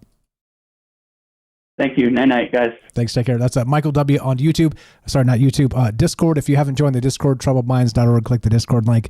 We're talking from spellbooks to source code. D&D is a technological prophecy. Do you think it's possible that in 1970-ish that Gary Gygax, the creator of Dungeons & Dragons, actually prophesized the creation of artificial superintelligence, except he called it the Dungeon Master? What's your take? One more time, 702-957-1037. Click the Discord link at troubledminds.org. Let's go to Eric on YouTube. What's up, brother? First-time caller, I imagine. I think you just found us. Welcome to the joint. How are you? And go right ahead. Yes, sir. That is true. I just found you, and these are some topics that I wrote about when I was getting my bachelor's and when I was getting my master's, and I just wanted to chime in on a few things. Sure, right on. We hear you loud and clear. Go right ahead. Love to hear your thoughts. Okay. I definitely agree with what people are saying about the rule books being a bridge or a conduit or a way to go to a metaphysical or metaspace area. This is like a concept that was brought forth by a sociologist named Ivan Goffrey, and he talks about it being 3 frames of reference for the conscious mind. And basically, one frame of reference is the everyday reference, which we're using right now, just talking in general. But we could also have a discussion that was completely framed within the works of the Bible, for instance, or the first edition AD&D books. And if we were doing that, we could extrapolate that conversation, that second frame, into a third frame of reference, which is that metaphysical area, the metaspace, that we all in real life suspend our belief in real life and accept that this other place exists and is governed by this set of rules. This set of rules could be an RPG or it could be the dogma of a religion, but either way, it hits the brain psychologically the same. Or in terms politics. of how we discuss it and how we relate to it. Or politics also fits into that dogma. But yeah, well said. Go ahead. Yeah, for sure. And so there's a strong correlation there for the human mind to correlate the fantasies that take place in the metaphysical area as something akin to religion, or what we might imagine a heaven to be like. So in that case, at the time of the Satanic Panic, they had some legitimate concerns about things like this, because it also provided a metaspace that Plato described as a mental castle or a mental puzzle, a place where you could go and try out things at an extent and not have it harm you physically. So it kind of provided a conduit for American kids at that time and other people to try out things like different forms of government or playing different sexes of characters or anything that they really wanted to try out that was part of the construct, right? So in a sense, Gygax made a set of rules that were not just physical laws, but also a fractal that people could extrapolate upon and do different things with over long periods of time. So in that sense, it was a bit subversive to the people who were trying to pass down the American belief or the Christian values, right? Because now there is this tool that you could pick up and kind of do some exploration on your own. Yeah, it was sort of like the mental internet before the internet. Tipper Gore says hi back from 1982 or whatever. I mean, this is exactly the point. For sure. You were spot on. You were definitely a troubled mind. Love your thoughts. Go right ahead. And also talking about in terms, talking about a fractile set of rules, that is kind of like prophesizing what AI would be able to do. It would be able to take a set of rules and realize that they were open-ended like this, and then extrapolate an infinite number of constructs or reality, just like there's an infinite number of games. And this kind of leads you scientifically to Leonard Susskind and Stephen Hawking, who famously had the black hole wars, which was essentially an argument over whether or not black holes sucked in information and took information out of our universe, because you're not supposed to be able to do that. And they came to a conclusion that what actually happened was that at the event horizon, because of time dilation, everything just stopped and became a two-dimensional impression at zero time on the surface of the event horizon, which eventually would leak out as Hawking radiation amongst the poles. So they actually came to this conclusion, but it was from that scientific principle that this whole concept that we might actually live in a construct or a false reality came from, because it was proven that you could actually do that. And these could be like higher dimensional beings, and we only have our 4 dimensions, and so we wouldn't know. And this kind of dovetails into Kip Thorne, and not Kip Thorne, but Roger Penrose and Stuart Hamerhoff's theory of quantum consciousness, which is called OR, or Orchestrated Reduction of Quantum Entangled Information in Microtubulars of the Brain. But it's essentially based on orchestrated reduction, which is a concept of Roger Penrose, which is dealing with the small scale structure of the universe, right? So in all of these things, and even crossing over into things like DMT, the spirit molecule, check that out if you have Netflix, and that sort of thing, there are certainly resonances within the fine structure of space-time that we don't completely understand, that coincide with a lot of these scientific principles and sociological concepts. And so I can see how at the right place at the right time, these ideas and these thoughts would just manifest almost in a way that you couldn't stop, and you would just have to produce. And he was known for producing crazily amounts of material in short periods of time. So I can see how there could be a conduit to the larger universe of these things. And I can see how it could be a prophetic lead up to a fractal intelligence that would be able to take an open-ended system and fractal that into many options. But these were the things I was thinking. Dear God, where have you been all our lives? Yeah, I've been trying to say that for an hour and a half, and you just succinctly put that into like 6 minutes. Yes, exactly. That's exactly what I've been trying to say. And I think it's fascinating as hell that Gary Gygax in that context, it feels like he was locked into that framework of the universe or the cosmos itself, the multiverse even. And he was trying to make sense of it somehow.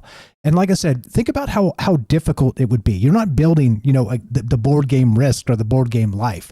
You're trying to contextualize a rule set for all of reality itself and then put that out there for other people to experience that in any way they see fit. I'm telling you, like, it is the most abstract thing you could ever consider. And he made it happen. It is now million, like 50, 60, 70 million people play this just in the United States today. Which is like going through different iterations of an AI, right? Yeah, exactly right. Exactly right. How an AI will run a program through hundreds of iterations as it learns. Exactly right.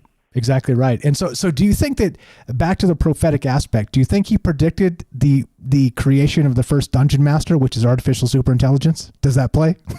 Well, when you say predicted, do you mean like foretold, as in he was doing this with a purposeful intent, or that he foreshadowed it as if he was just the first person to do this and then he didn't even know it when later caught on? Yeah, more foreshadowed for sure. Definitely that. Yeah, it's like Caesar not being the emperor. He was never the emperor. He was elected dictator, then dictator for 10 years, then dictator for life. But he was never officially the emperor. But he certainly foreshadowed that crux between the Republic and the imperial period of Rome. Well said. All that. Yeah, that's exactly the point of this. I'm glad you found us. What the hell? Did you just find us on YouTube doing what the hell were you searching for? you sicko? I was just up late, and I actually just graduated like last month from FGCU and had my master's in history, world history, and minor in American history. And I'm like, I had a bunch of dates and deadlines, and I don't have nothing going on. And I was like, God, I got to find something to do. That was it. Hey, you are welcome anytime we do this Sunday, Tuesday, Thursday at 7 p.m. Pacific. Hop in here and tell us about what you know, because you are for sure a troubled mind. Eric on YouTube, let me know if you got something to share. I'll definitely share it with people. Appreciate the call, brother. We're out of time. We're on the radio. Have a fantastic night. You're the best. Thanks, sir. Bye. Take care. There you go. Hey, we're attracting smart friends. It's an accident, I'm sure, right? Be right back. More Troubled Minds on the way. Don't go anywhere.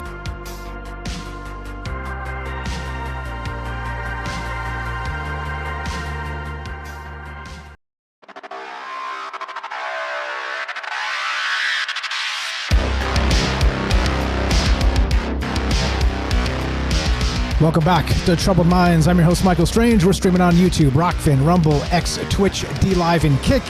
We are broadcasting live on the Troubled Minds Radio Network. That's KUAP Digital Broadcasting. And, of course, 88.4 FM, Auckland, New Zealand. Tonight we're talking Gary Gygax, the creator of Dungeons & Dragons. Did he create the first framework for an infinite meta-reality, which is going to be what, dare we say, the first artificial superintelligence bases itself upon? Now, I'm not saying that the two things are the same. I'm saying that one might have inadvertently or foreshadowed, shout out Eric, predicted the other. I don't know. It's strange. Imagine creating a rule set for reality itself, not just this universe, right? This universe is easy, right? You go with Newtonian physics, you get quantum mechanics, add some paranormal veil and stuff in there and some quantum foam, and it's easy. I mean, conceptually, framework easy. but now build a framework for the entirety of the cosmos, multiversal realities, and an actual rule set wherein people can experience those things together. I'm telling you, it is mind-blowing, and it is, I promise you, by the way, it is the reason I'm here. It is the reason Troubled Minds exist. If there was no Gary Gygax, I promise you there would be no Troubled Minds. I've always said this. I maintain this. It is the basis of all of my esoteric knowledge. Whether you think that's a detriment or not is up to you. I'm just saying, there's a lot here. And what do you think about it? I don't know. Like, it dawned on me late. I'm a late bloomer, I guess, but I recognize in this space that there's a lot we're missing. And Gary Gygax could have been that modern prophet that doesn't get the credit he deserves. What do you think? 702-957-1037. Click the Discord link at troubledminds.org. James, anything to add? And then we'll go to Kramos after you. Welcome back, sir. Yes, I have a question for you real quick. What happens in D&D if a player breaks the rules? Okay, so that's what the Dungeon Master is for. And infamously in D&D campaigns, there's like the rule nerds that have read every book, and you know, there's those type of people that are just like, this is the basis of everything. And Sandy Peterson on X, if you haven't followed him, do follow him. He worked on creating Doom. He worked on creating the Call of Cthulhu game. He's a legend in the space. But he actually was given this question recently, and he tweeted about it posted about it on X. And he said that a question like that, whether it's specific or general, is you don't go to the rule books for that. You go to the Dungeon Master for that.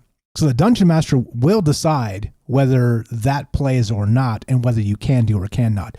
I don't know if you've ever watched, what is it called? Critical Role. Have you seen that? Where they have the different voice actors, and there's a professional Dungeon Master, and you know, it's become very famous. Have you ever watched any of that stuff at all?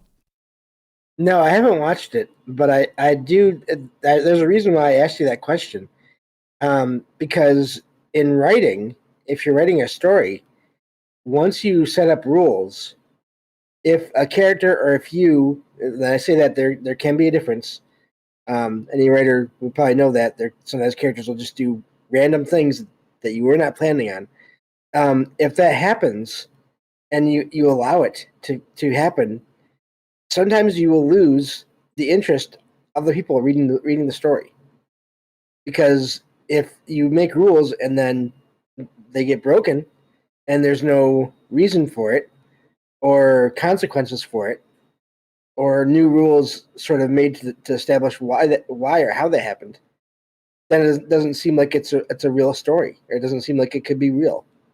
Even if it's a wild sci-fi fantasy story, the rules are almost more important in a way in that kind of situation than the story itself. Yeah, the funny part about that is the Dungeon Master is basically the core of the group, right? If you have a lousy Dungeon Master, you don't have a game at all, okay?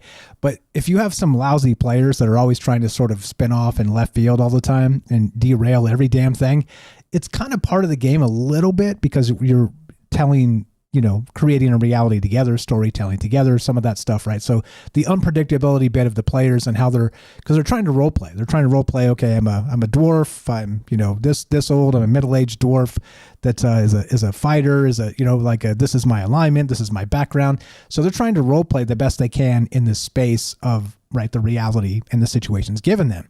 But of course, channeling that as the watchers from the larger context of the game space is challenging, because the DM has to correct. It's like herding cats, right?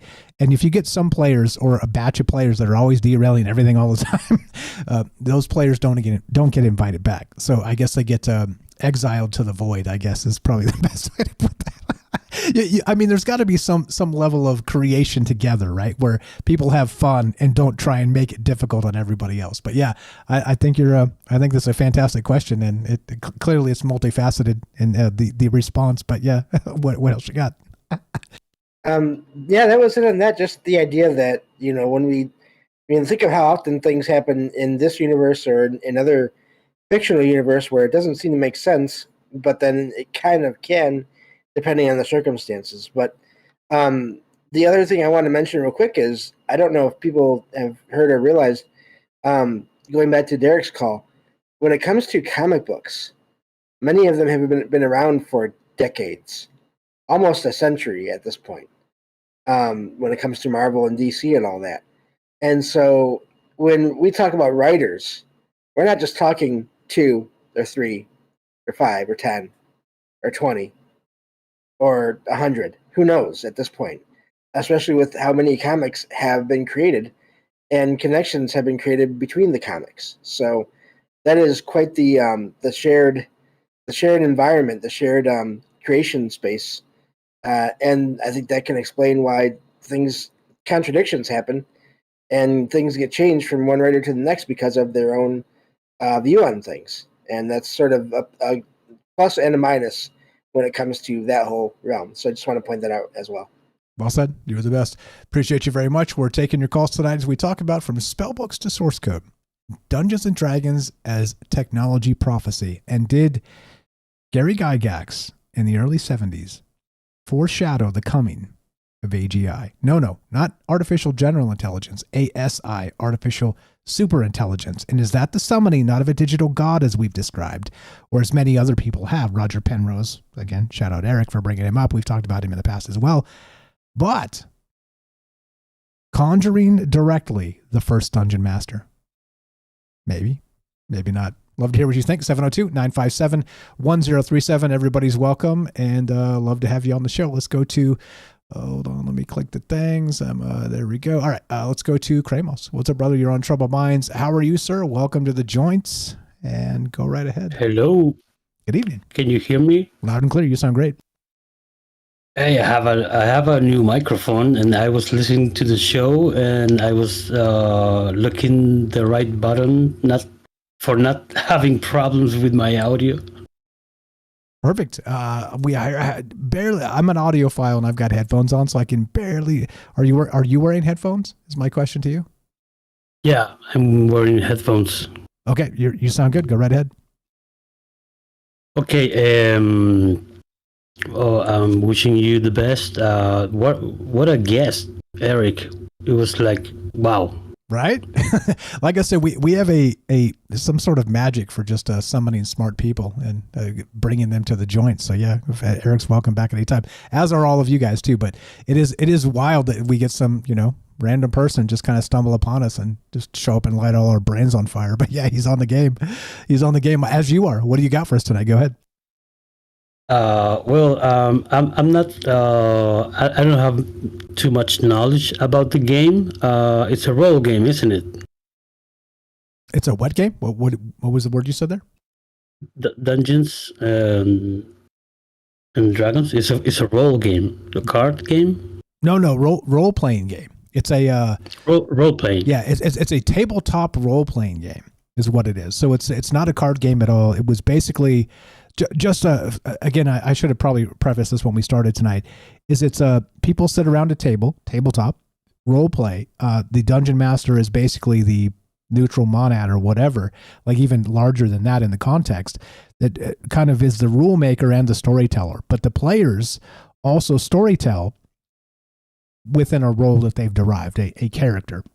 Okay, which like I described, an elf or a dwarf or a human or this or that with a particular background. And so they sit around and talk about ideas together. And basically the dungeon master guides them through an adventure that has been created, and everybody sort of co-role plays a story together. And at the end of it, if you do it right, everybody had a hell of a time, and hopefully nobody died in the game. But sometimes people die in the game. That's the way it goes. Okay. Thank you for the information. I was confused. It's the game that in a Big Bang Theory episode they played, right? Yes, I've only seen very, very few of those, but I'm fairly certain that the Big Bang Theory would have that game in yeah, probably. Yeah. I remember. It's a great show. It's a great episode. I was listening to James now and to Eric, And James has a very interesting point. I was reading some articles about SimCity, for example, that game, and how that game helped for urbanism designs, city designs. And I sent you a link about these emotive headphones that they are like neural sensors, because the enterprises are using this for monitoring the brain activity of their workers to have information about cognitivity, attention, stress, and therefore they can change or remodel the spaces for the workers to feel better and work better. And it's for me, it's like very, very delicate, because it's about your brain activity. This enterprise has like accessories to play your games with your mind, like without a joystick. With your mind, you can control your player, and etc., etc.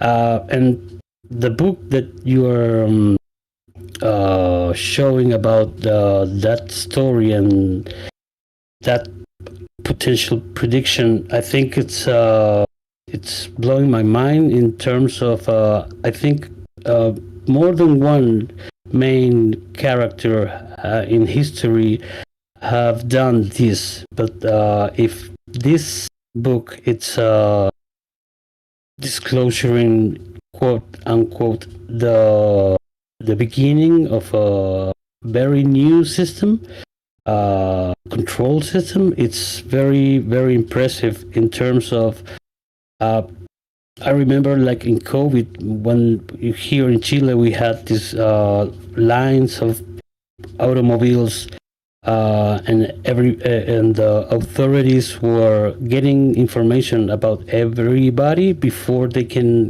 go into a city or a region.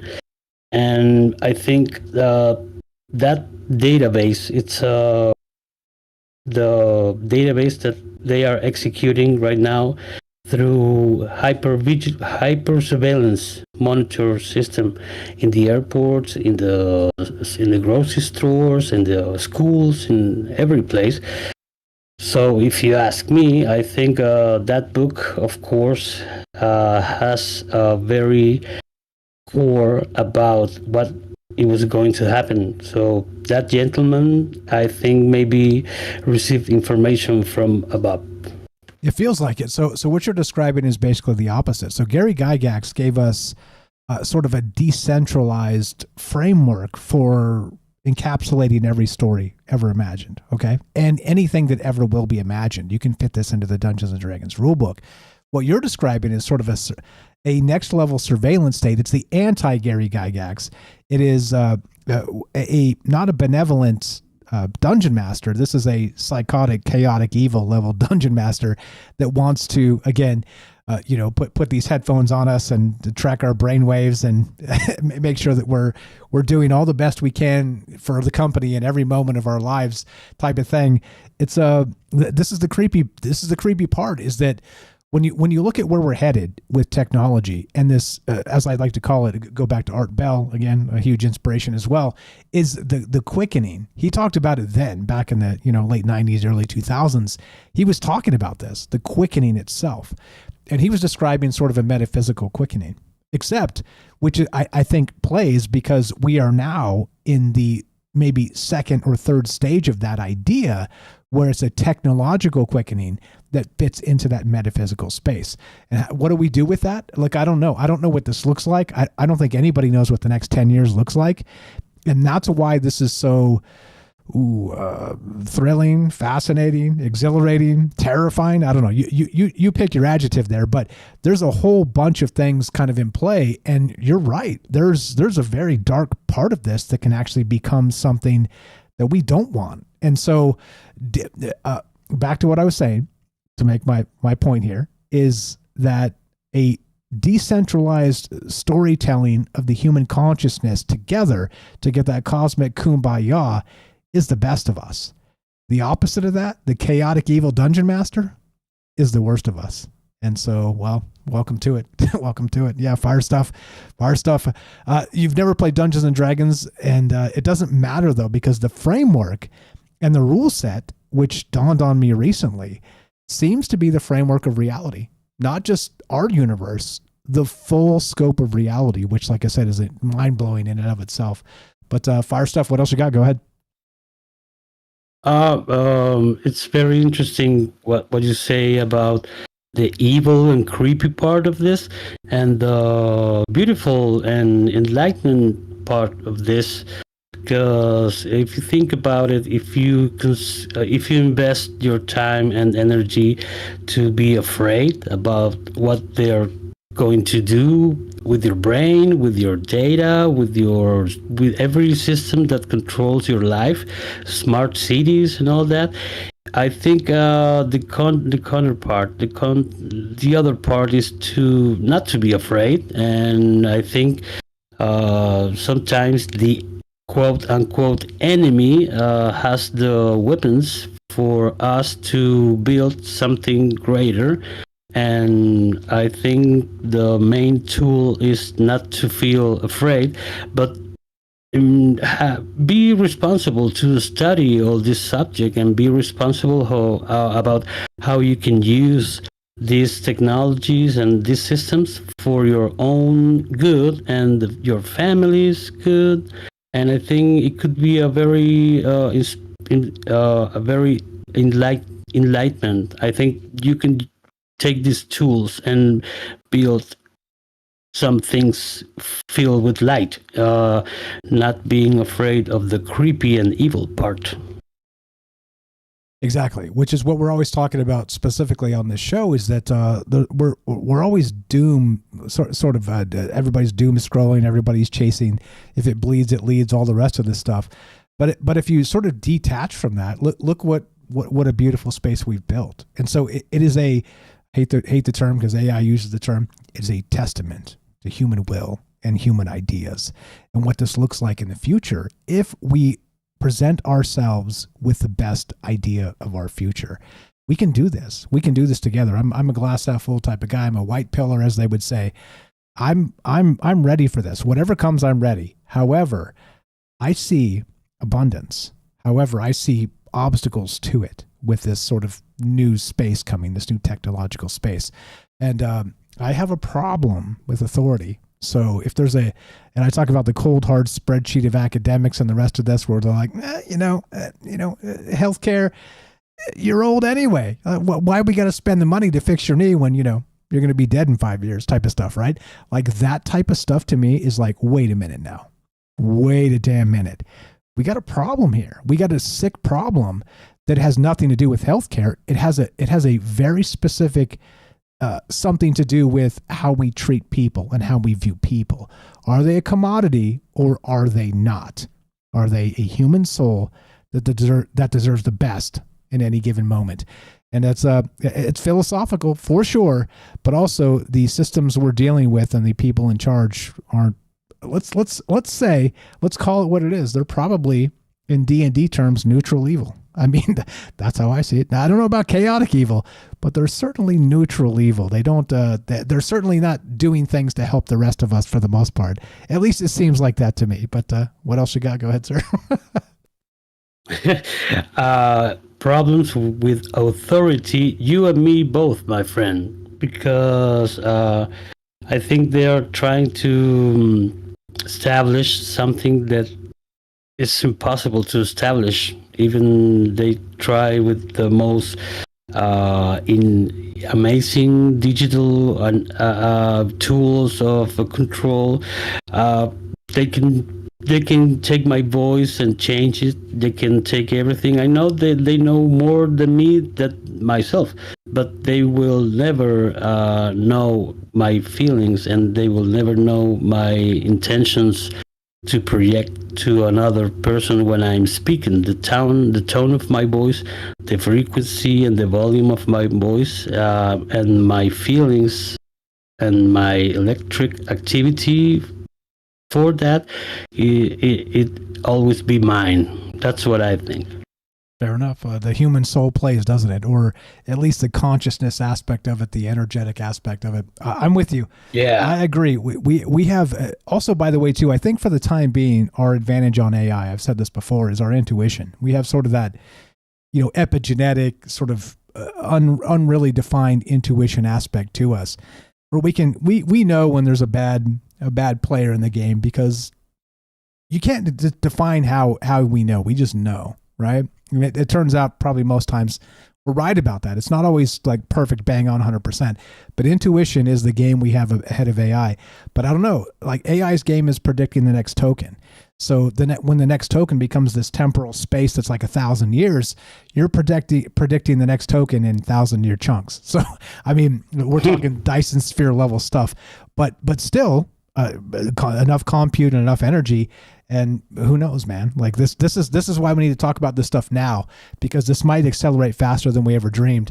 And maybe in 10 years, they're starting to build a Dyson sphere. Like I can see a scaled level of technology where this might be the case. I don't know. I don't really know, but it is one of those things that makes me go, what's happening, where we're at. Let's think about these things before they become a problem to us. And let's hope abundance is nigh. Cross your fingers and all the rest. Final thought, my friend. You're the best. Appreciate you popping in here, and appreciate you listening. Always amazing stuff. Go ahead. Thank you. I think you are building. You already built this space, and this space is spreading so much useful information exactly to be a conscious human being. And I think they can build all the tools for everything, but they will not get to be in control of being conscious about not doing evil or not to harm other people. And I think you have your own AI system, human voice, feelings, humor, and amazing guests. So thank you. Appreciate it. And you as well. You're part of that. So thank you for being a troubled mind with us and considering ideas that aren't always comfortable, by the way. Like the things we talk about, this is not mainstream stuff. We're way out on the fringes of these discussions because we're ahead of the game. Like I think 5 years from now, they'll look back on the things we've been doing for years now. Again, in April will be 7 years. Is it 7 years, 8 years? I don't even know. It's crazy. Oh, wow. 2018, we started this show. And so we were very normie back then, very conspiracy normie, but this next April, I think will be 7 full years of this show. And we've come a long way in terms of what we expect to see and what we expect out of a conversation. Like I said, there's not a lot of places on the internet that are like this. And thank you again for being part of it. You are the best, brother. Appreciate you very much. Go give Kramos a follow. I'm not sure I added you to the thing yet. I will. Please make a link tree or in all my links and send it to me on Discord. I'm updating the website, adding everybody that should be on there. It's a big club. You are in it. If you help this show even one iota, you are in this club, and I would like to help spread whatever projects you're working on currently and in the future. You're the best, Kramos. Thanks for hanging out. Thanks for the call. And thank you. We'll talk to you soon. Have a great night. Thank you. Thank you. Fantastic stuff. Like I said, we have there's a weird magic we have that we've had for years, just attracting smart people. I don't know what that's about. I'll take it. I'll definitely take it. I don't know what it means, but I think it means we're probably ahead of the game in a lot of ways. What do you think regarding Spellbooks to source code? Do you think it's possible that Gary Gygax was the founder of Dungeons & Dragons, was tuned into the framework of reality, and by contextualizing that in a rule space, he gave us everything we ever needed to know? You tell me. Be right back. More Troubled Minds on the way. Phone lines are empty if anybody wants to jump in here. Don't go anywhere.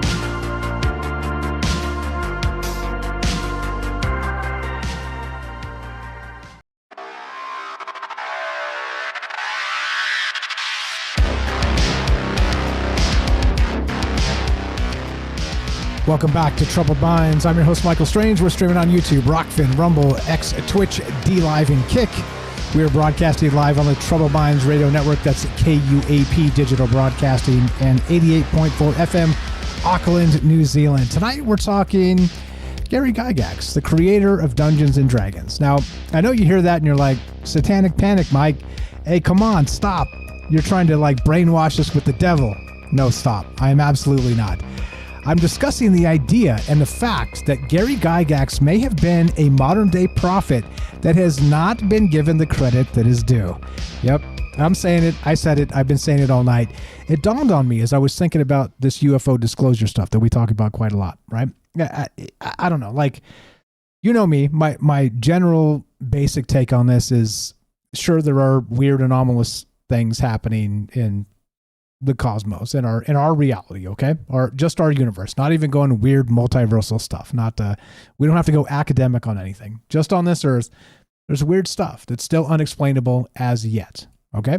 However, there's a government aspect of this that wants to say, well, you know, UFOs used to be called that, but now we're going to call them UAP. We're going to rebrand all this and tell you what you should think about it. And it's, well, sort of invading the zeitgeist. How do I feel about that? Like I said, I've got a problem with authority. I don't like it at all. It's rewriting history right in front of our face and introducing people that, well, you decide on these new folks since 2017 with that UFO space. But the whole point of me bringing that up is it dawned on me because the latest whistleblower News Nation this past week, he brought up the term psionics, okay? Like an actual specific psi power ability to connect with extraterrestrials or whatnot. And cool, I was like, psionics. I know that term because Gary Gygax, Dungeons and Dragons, right? Like I said, it is the basis of my esoteric knowledge, which also makes me a powerful entity. Something to be reckoned with, okay? Yeah, my ego plays. But you get the idea. It matters not because I'm standing on the shoulders of giants with these conversations because there's a lot of really smart people that have done a lot of really amazing work, okay? And I think Gary Gygax doesn't get the credit he is due as part of these conversations. So the reason I bring that up is I'm going to lead us into the Platonic solids because if, pardon me for just a moment, shout out Matt Sal if you're out there. I met Matt Sal a couple times now. I've got some Dungeons and Dragons dice. I have my whole bag that I've had for many, many years.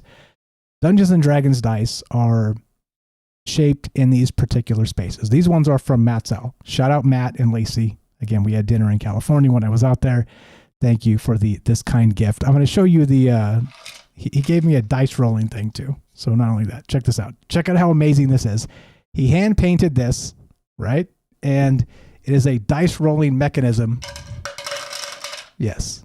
But these right here, these little dice, okay, are basically 20-sided, 6-sided, 8-sided, 4-sided dice, which exemplify the chance of the gods themselves. Okay? I try to do a thing. I take the die and I roll it. What happens? Sometimes you slay it. Sometimes you're locked in. Sometimes you are at the top of your game. And sometimes you're not. Sometimes you slip on the banana peel that you never saw. Okay. And it becomes this comedic, stupid thing, right? But this is the point. This is the point of the structure of what Gary Gygax built. He worked into this space the Platonic solid. Okay. What does that mean?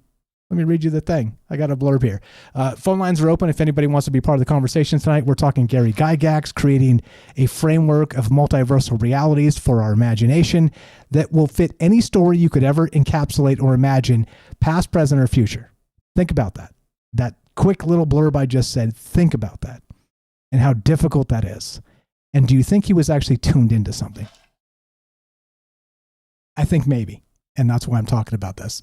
Back to the Platonic solids, which is exactly like these dice, like I just showed you. Basically, the will or the whim of the gods, right? The gamblers. Anything, James? Sorry, James. I've been rambling.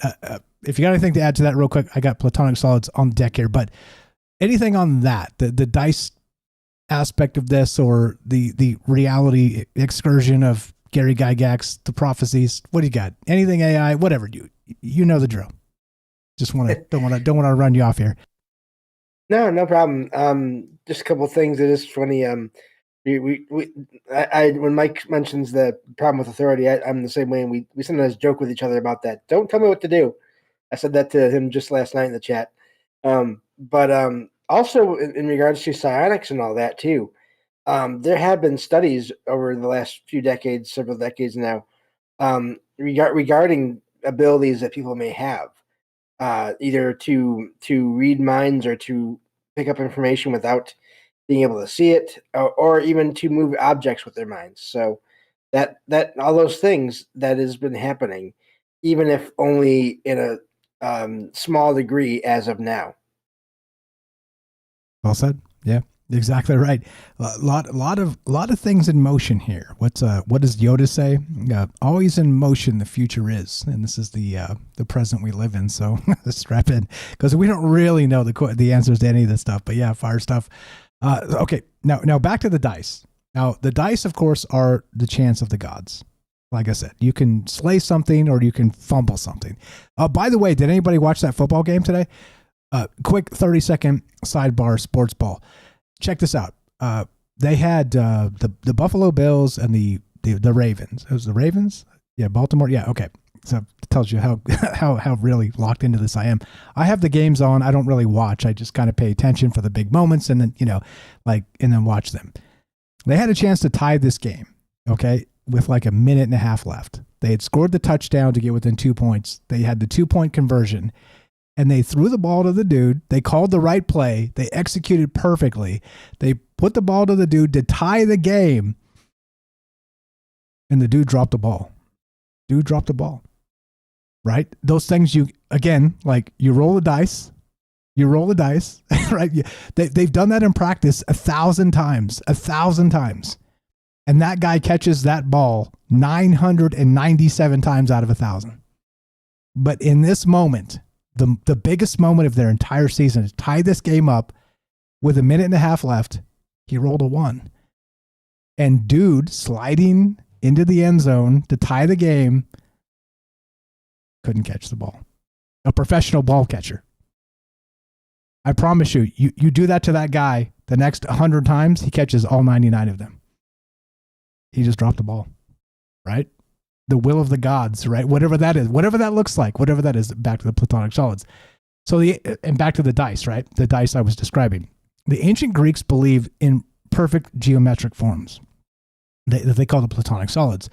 Shapes whose faces are identical, regular polygons meeting at identical vertices. Very much like D&D dice. Is it weird that we're talking about the same thing here? These 5 shapes weren't just mathematical curiosities to philosophers like Plato. They represented the fundamental building blocks of reality itself. Or dare I suggest chance and the will of the gods. Whatever that means. Okay? In a cosmic twist of synchronicity, these same perfect forms would find their way into the hands of millions through the seemingly simple act of rolling dice in Dungeons and Dragons. Interesting, right? The standard D&D dice set contains shapes that mirror these Platonic solids exactly. The D4, tetrahedron, the D6, of course, the cube, which is the one we're all most familiar with, the 6-sided die, the octahedron, the D8, the D12, the dodecahedron, 12-sided die, and the D20, the icosahedron. All right, I've got them all right here. Shout out Matt Sal. Thank you for the amazing gift. I appreciate it very much, because he knows I'm a Dungeons and Dragons nerd. And again, fantastic stuff. Thank you for that. For the fantastic thing I could show to everybody. Right, these are Platonic solids. Okay, and they are represented in Dungeons and Dragons as the will of the gods, chance. Weird, right? And as you know me, I've talked about this. I've been an actual professional poker player. And I don't believe in luck. I believe in momentum, as I've said this. Okay? I've said this many times in the past. Those dice just roll. They're always rolling, right? They're always rolling. Whatever we get, you play the hand you're dealt or whatever. And sometimes it doesn't work out. Okay? But here's the deal. This isn't just these again, Platonic solids. It isn't just a convenient design. It's a direct connection to how early mystics and philosophers tried to understand the universe's underlying structure. right?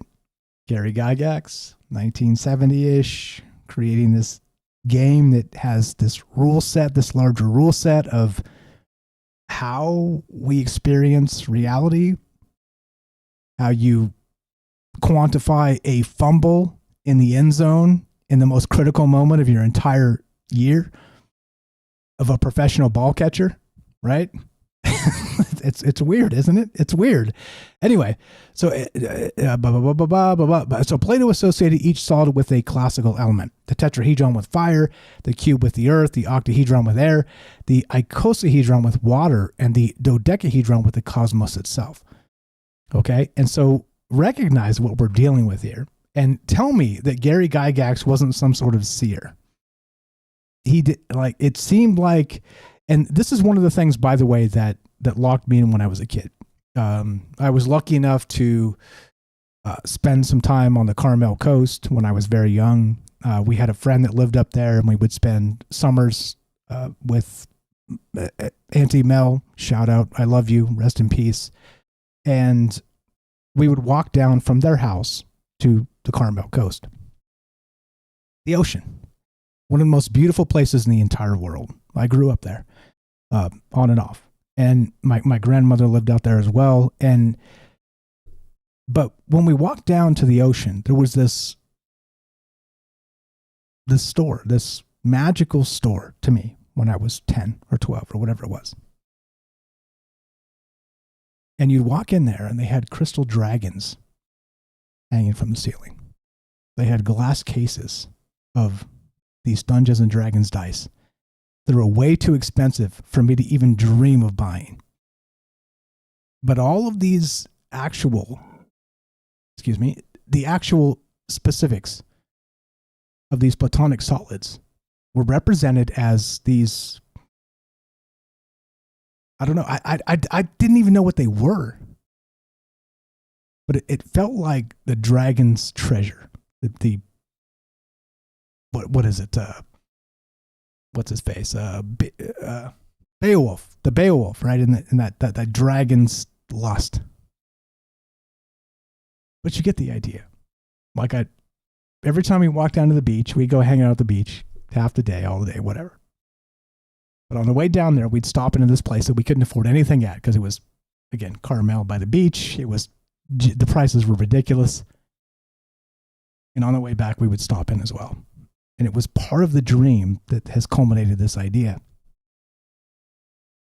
This idea, Troubled Minds, and Gary Gygax, and the creating realities and fractal realities, right? I didn't recognize it then, obviously. Okay. Sidebar aside. Put that aside. But when players roll these dice, the exact platonic solids, the will of the gods themselves, they're unknowingly participating in an ancient tradition using perfect geometric forms to interface with chance and fate. The D20, the 20-sided dice, this one right here.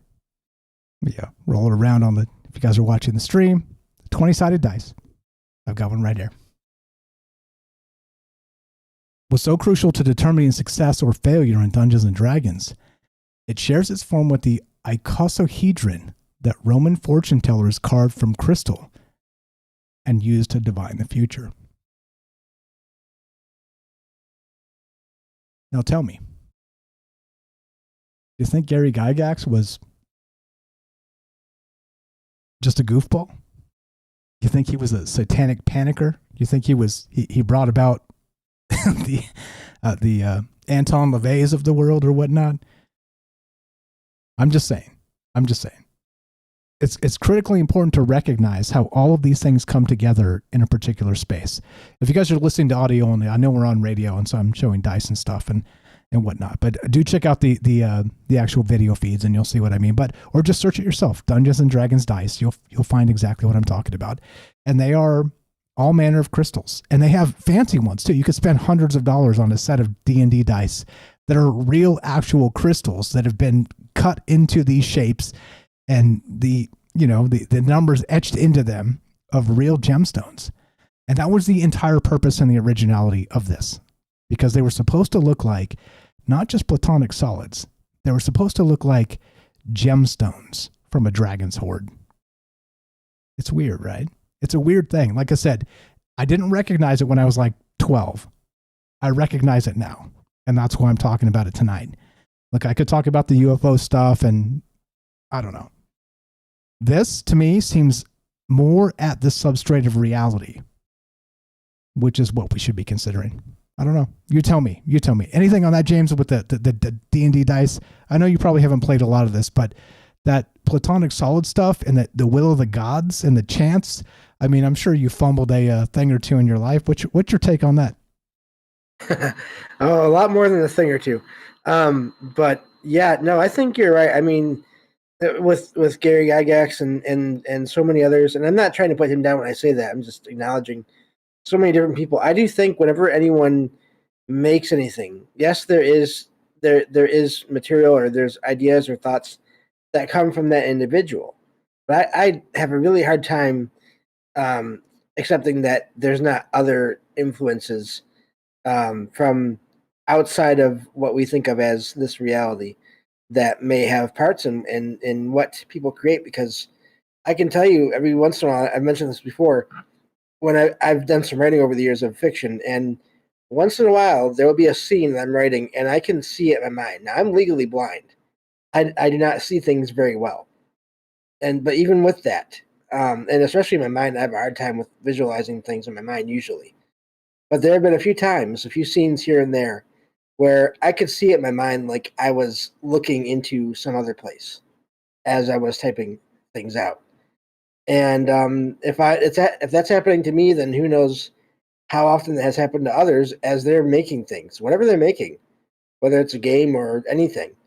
I think that's part of the creative process is coming up with ideas, but also receiving ideas and receiving just information from other places and other beings, and then putting that all into whatever project you're working on.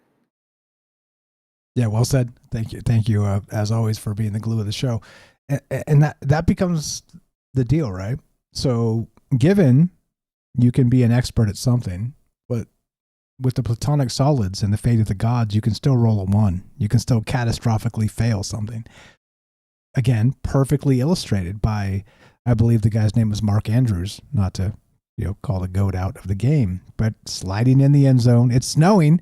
You can't feel your hands. It's frozen out there. If anybody watched the games tonight, like I said, I'm not even a big football fan. I just put it on because it's the countdown to baseball season, right? God's game, the 369, right?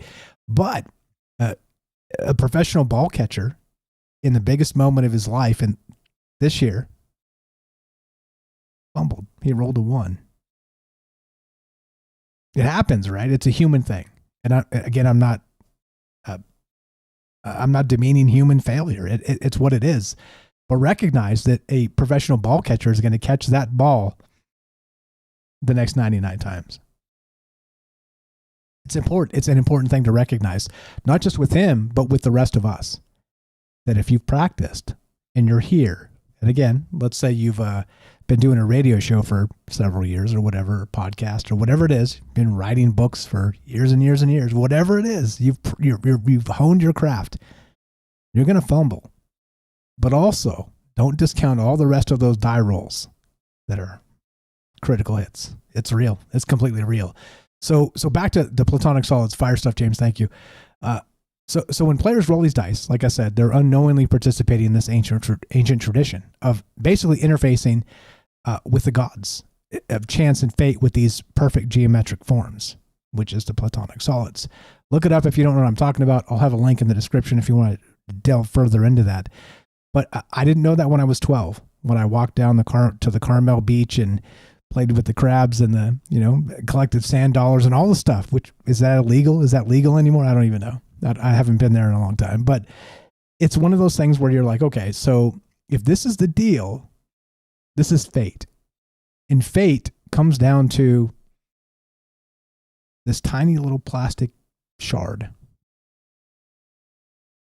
That's Dungeons and Dragons. But also, in the larger context, it's not. It's what it means to be human. So I don't know. I think all this comes together in a lot of ways. Let's see. So the connection here between gaming dice and sacred geometry in this context of Platonic solids certainly suggests something deeper about human nature, our persistent need to understand fate, probability, and the hidden structures that might govern reality. Whether used for divination in ancient temples or determining critical hits in the fantasy realm, these shapes continue to serve as bridges between order and chaos, between the predictable and the unknown. I'm telling you, I think Gary Gygax was locked into something greater than we could ever dream of, because he was dreaming of it, whatever it was. And if you think Nostradamus, or you think Edgar Cayce, you think any of these modern prophets, Baba Yaga, whoever, right? You pick them, you trace it down, any religious prognosticators. If you think they were on a different level than Gary Gygax, I am here tonight to refute that idea, because I think this dude doesn't get the credit he deserves. And I hope in the next 100 years, this continues to grow and people continue to recognize what I've recognized, what we've recognized, at least conceptually. You don't have to accept it. As I always say, I'm not the arbiter of anybody's truth, barely my own. But I think there's something to this. Fractal realities, the substrate of reality itself, in a rule set that Gary Gygax envisioned, that we're going to have to deal with very soon with a AI dungeon master. I don't know. Yeah, wild stuff. It's tons of stuff in the write-up too, if you want to kind of read up, follow up on my sort of train of thought as part of this. Link will be in the description down below. It's one of those things that, like I've always said, inspiration comes from many places, right? And it does us best to recognize it, where it came from, when it happened to us. And don't forget those ideas, because ideas live forever, right? We're temporary, at least for now. We're temporary. In an AI abundance world, we might not be. But for right now, we're temporary. And so those ideas will live forever. And so it's important to recognize them in the space we're in and to spread the word, which leads me here tonight speaking with you fine individuals. And that's it. The Fibonacci sync is everywhere in nature. You're right, Eric.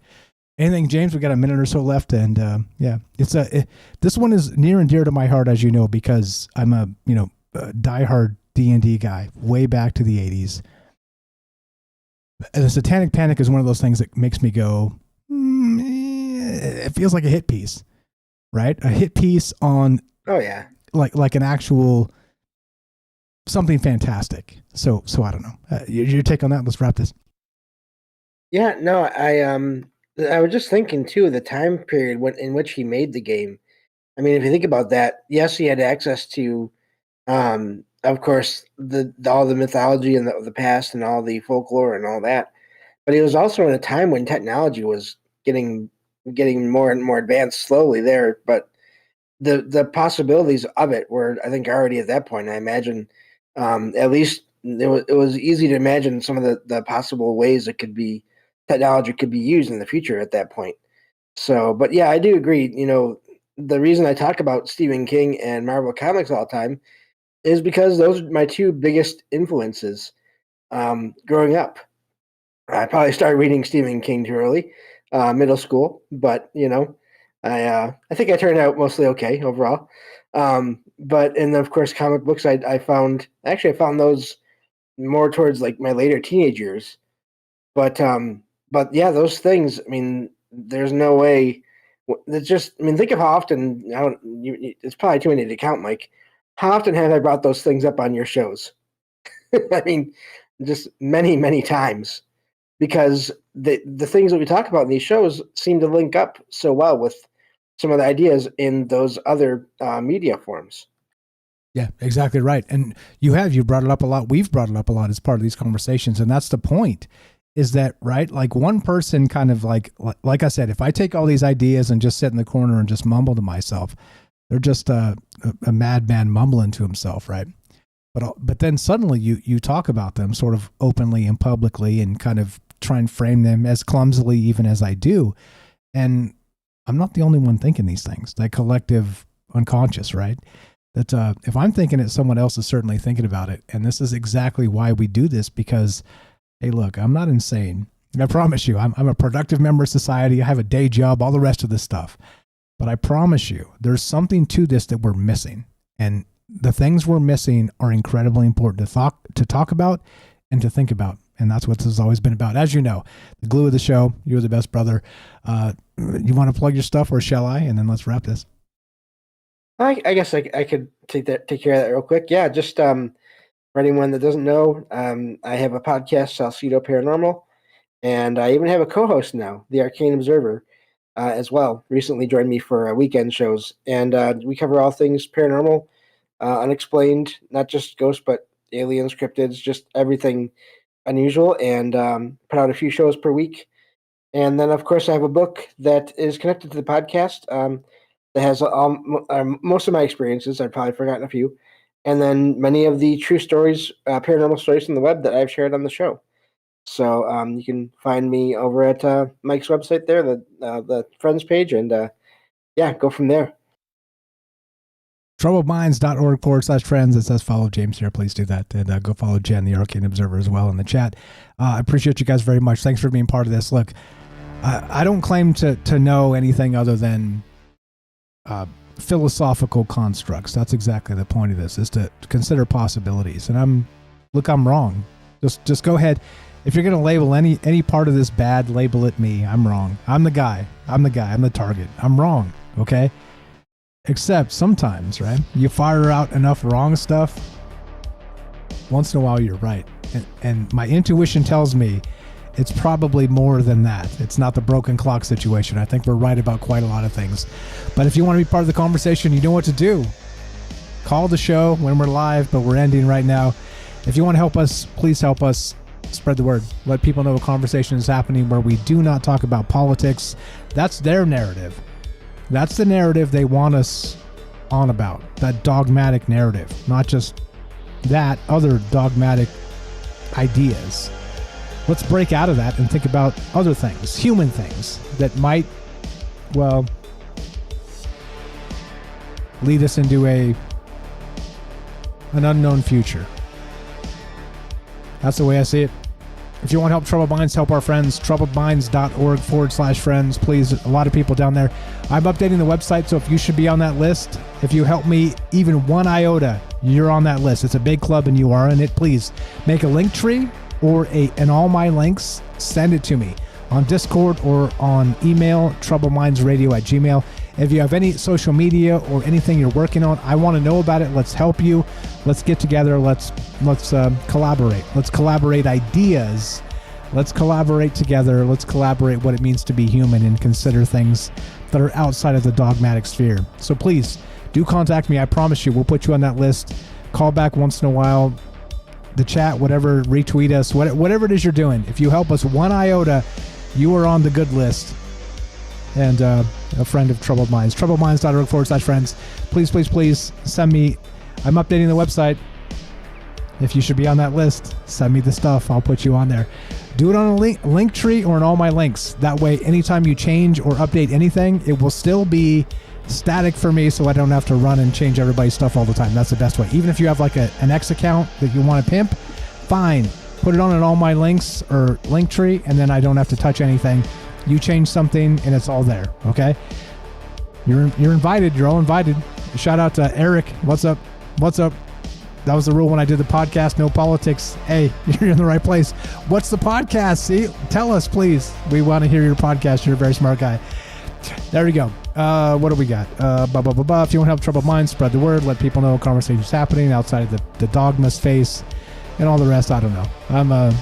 I'm tired. It's a long weekend for me, so I'm off tomorrow. So I hope you guys are off tomorrow. Guess what I'm not going to be doing? Watching the inauguration. That's what I'm not going to be doing. I won't be doing that. Not for any political purpose, just because I have better things to do. That's it. As we finish, it goes exactly like this. Be sure, be strong, be true. Thank you for listening. From our Troubled Minds to yours, have a great night. We'll see you on Tuesday night again, Sunday, Tuesday, Thursday, 7 p.m. Pacific. Thanks for being part of this. Michael Strange,